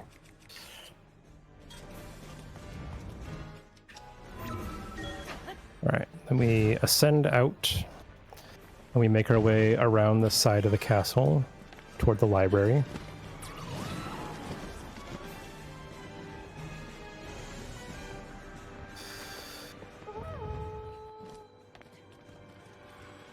And I'm going to drop down here in anticipation of Tulin being ready and land on this upper level to grab Sidon and then use a bomb flower.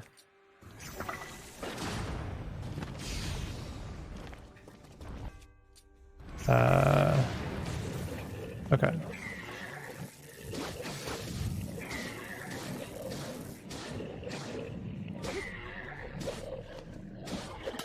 Oh, thank you, Nobo. Little assist there from him. That's what he's good for. Yeah. So we take care of that Hinox and then run up these stairs and get a fire arrow ready to kill the Gibdo. Switch bows and go to bomb arrows. Kill those guys. Farm their rib cages, which we got good RNG. I'm not sure what number that puts us at. I think it puts it at 5. Yeah. Okay, so we only need one more rib cage. But we'll probably get more than that just for safety. We ignore these horriblins, which we haven't really even seen until just now.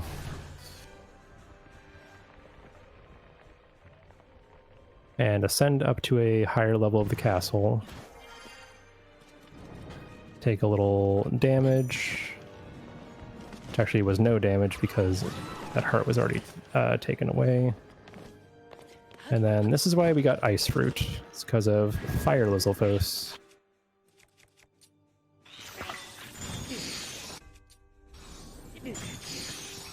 Okay, takes care of those guys. And then we head down to this entrance, and we're gonna shoot some ice keys as they appear. And then throw another puff shroom. And find Sidon. Nice shot, Tulin.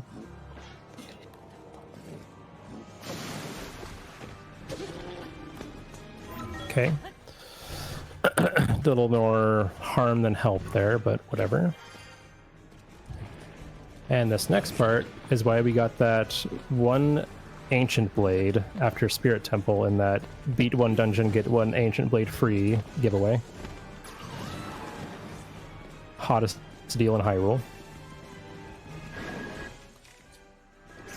We're gonna kill all these guys at once, hopefully. Yes. That was pretty cool. Yeah, pretty smooth. Really cool strat that people came up with. Waiting. And now that sends us to the boss, which this is why we got 4 gems earlier in the run.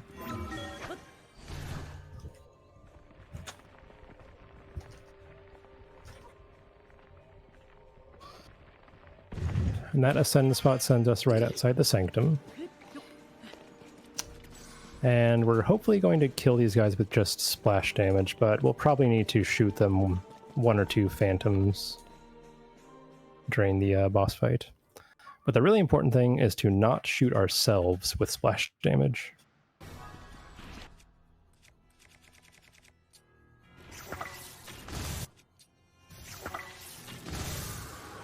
Okay, that's 1. Very good.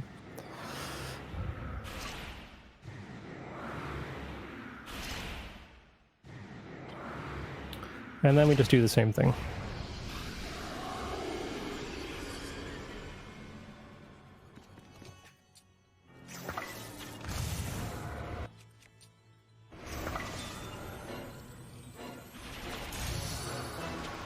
Alright, we missed 1. Okay, very good. And then we just skip a couple cutscenes, and we are on our way to the end of the game.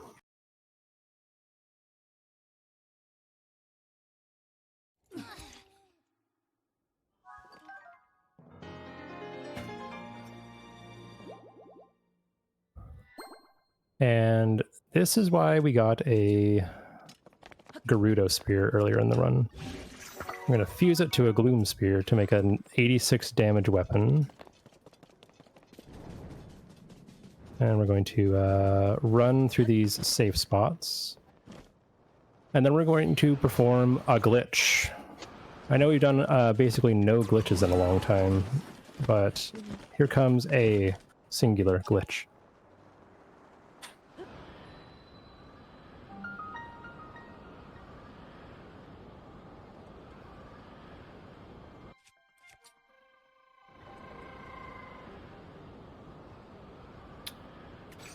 So we dive all the way down here to the start of the Hyrule Castle depths.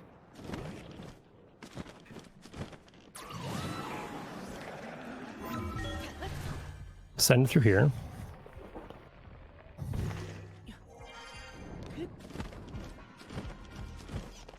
Try not to get the Lionel tension if possible. Which we succeeded in doing. And then we ascend through here, which puts us out of bounds. Oh, Glitch. Cheater. you've And now cheated we- not only the game, but yourself. That's right.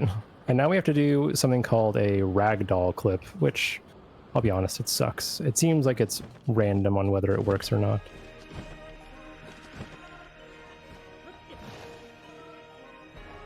I failed. Okay. Try again.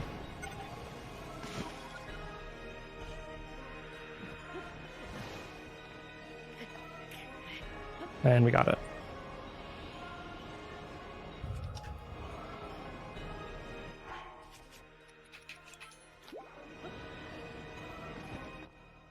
Okay. So that puts us into the army fight.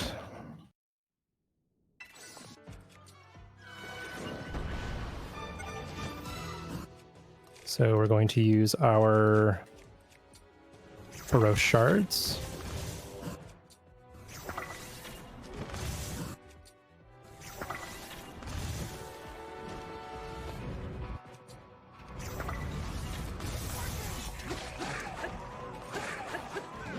And our Gloom Spear. And Ice Fruit works pretty nicely. Okay. No, I didn't get it. I tried to spawn a bomb so I could fuse it on my shield in time, but it didn't work. That's okay. Yep, that's what happens. Gotta love that one hit protection. Oh shit. Yep. There goes a fairy. Alright, I need to find a royal spear. Here we go.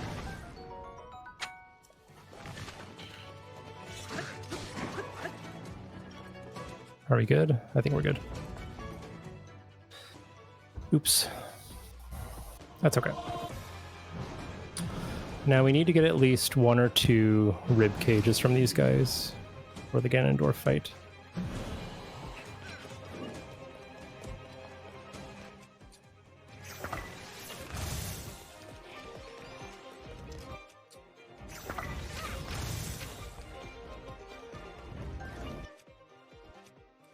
Come on.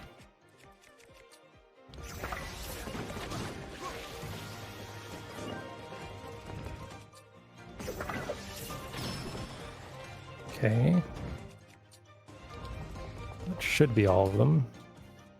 Okay. And last are the moblins.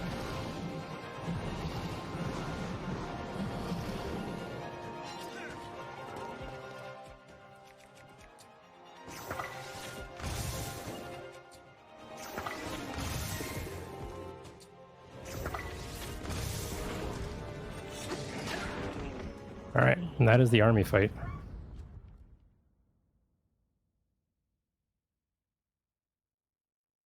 Okay, so now that we are at Ganondorf, we need to do a little bit of fusing and crafting here. first, we need to put this down and attach it to our new weapon. I need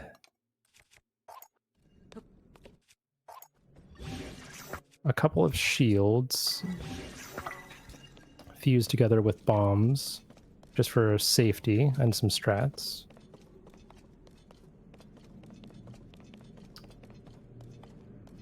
And then we take on Mr. Dorf. I want to unequip this shield.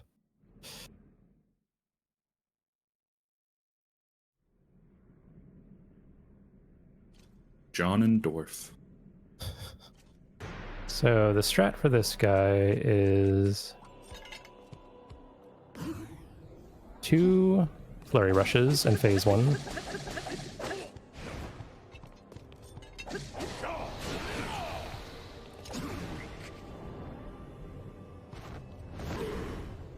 Okay, that's 2 flurry rushes. And 1 more hit. Kind of a low blow there. That's okay. And then we need 1 more flurry rush, and we can then go aerial on him. Good.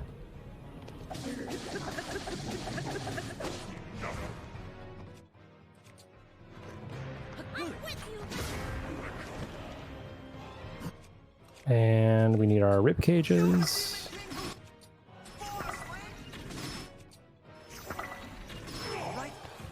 Okay. And now that we are in the final phase, we need to do the same thing again. A double flurry rush, and then get aerial. And that's GG.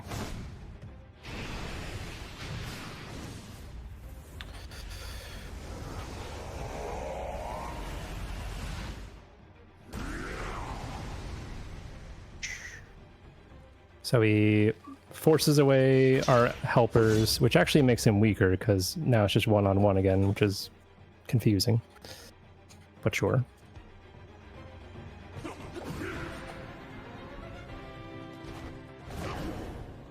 Nice.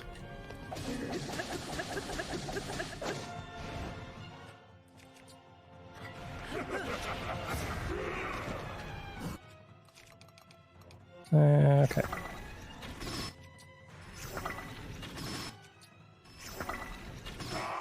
GG. So, I've not been honest with you guys. Well, I haven't been telling you everything so far. I haven't been keeping you apprised of the pace. We are on pace for a world record by 3 minutes right now. And I am not joking. What? I am on pace for a world record by 3 minutes. That So is very cool. So all we have to do is beat the dragon, and it's over. Which I'm very happy about. I thought it could be possible, and here we are. Sorry, Abby. Passengers, please fasten your seatbelts. We are about to take flight on a dragon. We're going to ride our girlfriend. Not that way. A dragon. Jeez. God. World record. So there is a bit of a strategy to this. I'm not great at Demon Dragon fight, but there's a way to get at least 2 eyeball things in one cycle. And I'm going to get at least 1, hopefully. And then the next ones, we just have to work with what it gives us and then finish it off. And just as a note to the timer and everything, the run finishes on grabbing Zelda's hand, not on the final blow to Demon Dragon. So there's beat dragon, little cutscene, and then diving to Zelda.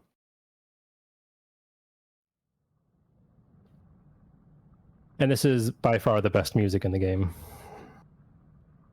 This theme is great.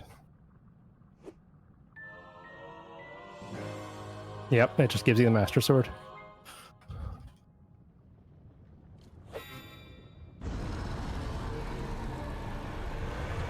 Alright, so what I need to do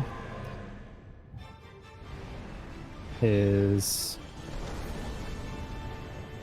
get off the dragon quickly. And then it should swing underneath me. And then I can dive onto the first eyeball thing. Okay, I made that interesting.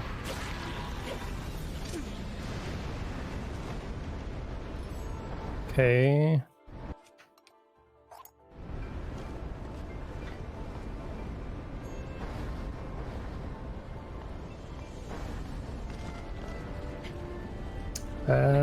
Okay.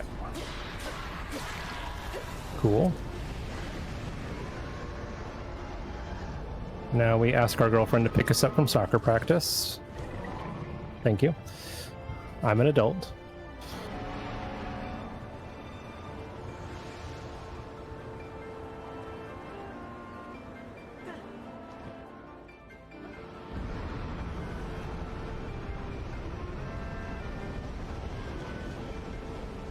All right, we're gonna spawn a wing because it's faster. And we're just gonna take care of these two as best we can.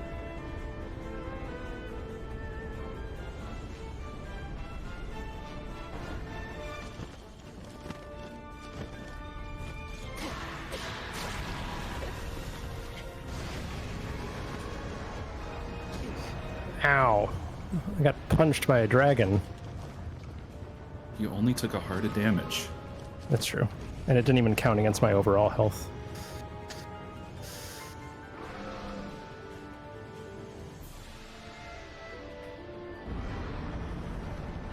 Alright, this is a good spot.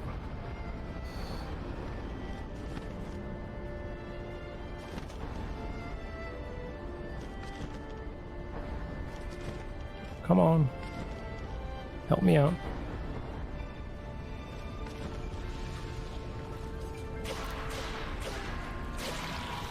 Okay. Now the headshot.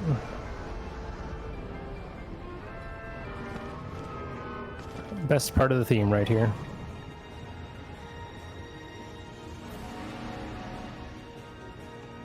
Do do do do do do do do do.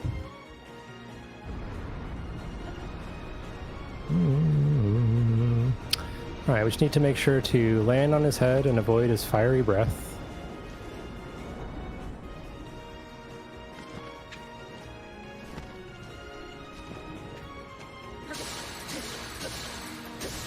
Alright, there we go.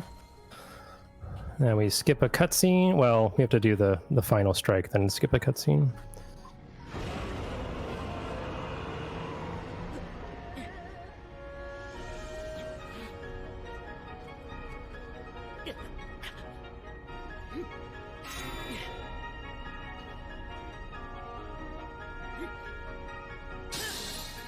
Alright, final strike. And then run ends when we grab the hand. Just two cutscenes showing the death of the dragon and Link getting his arm back. And now we grab. So get your handshake emojis ready in chat.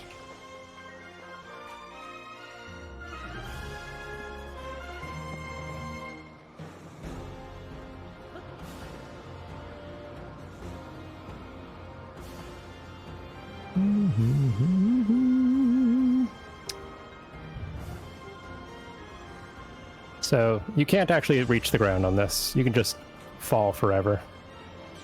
It's kind of funny.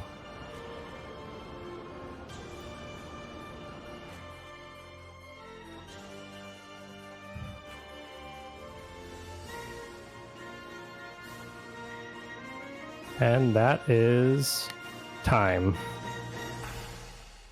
World record by 3 minutes exactly. Oh my gosh. That is incredible. That means everyone else has to get world record in their runs. I'm sorry. Yep. Bad news. Air Force One, more like world record run. That one didn't come out well. Anyway.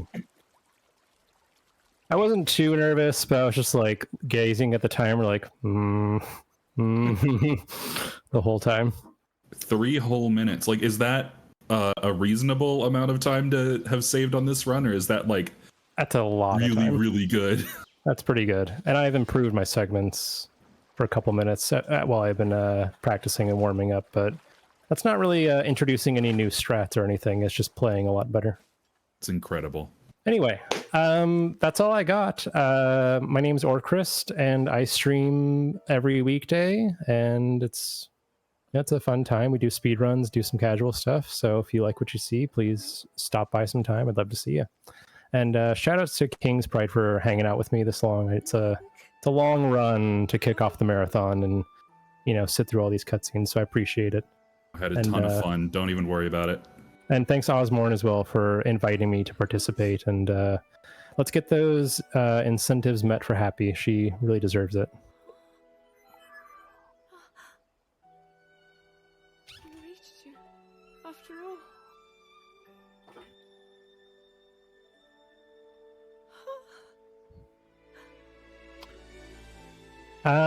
Whichever you like. The Demon King. We can go to break and get ready for the next one. Dream, right? You did it. Oh, Link, you really Absolutely. did it. We are going to take a quick break right here. So y'all are free to move around the cabin. Hope y'all had a lovely time. And we'll continue to have a lovely time and some lovely runs in just a while.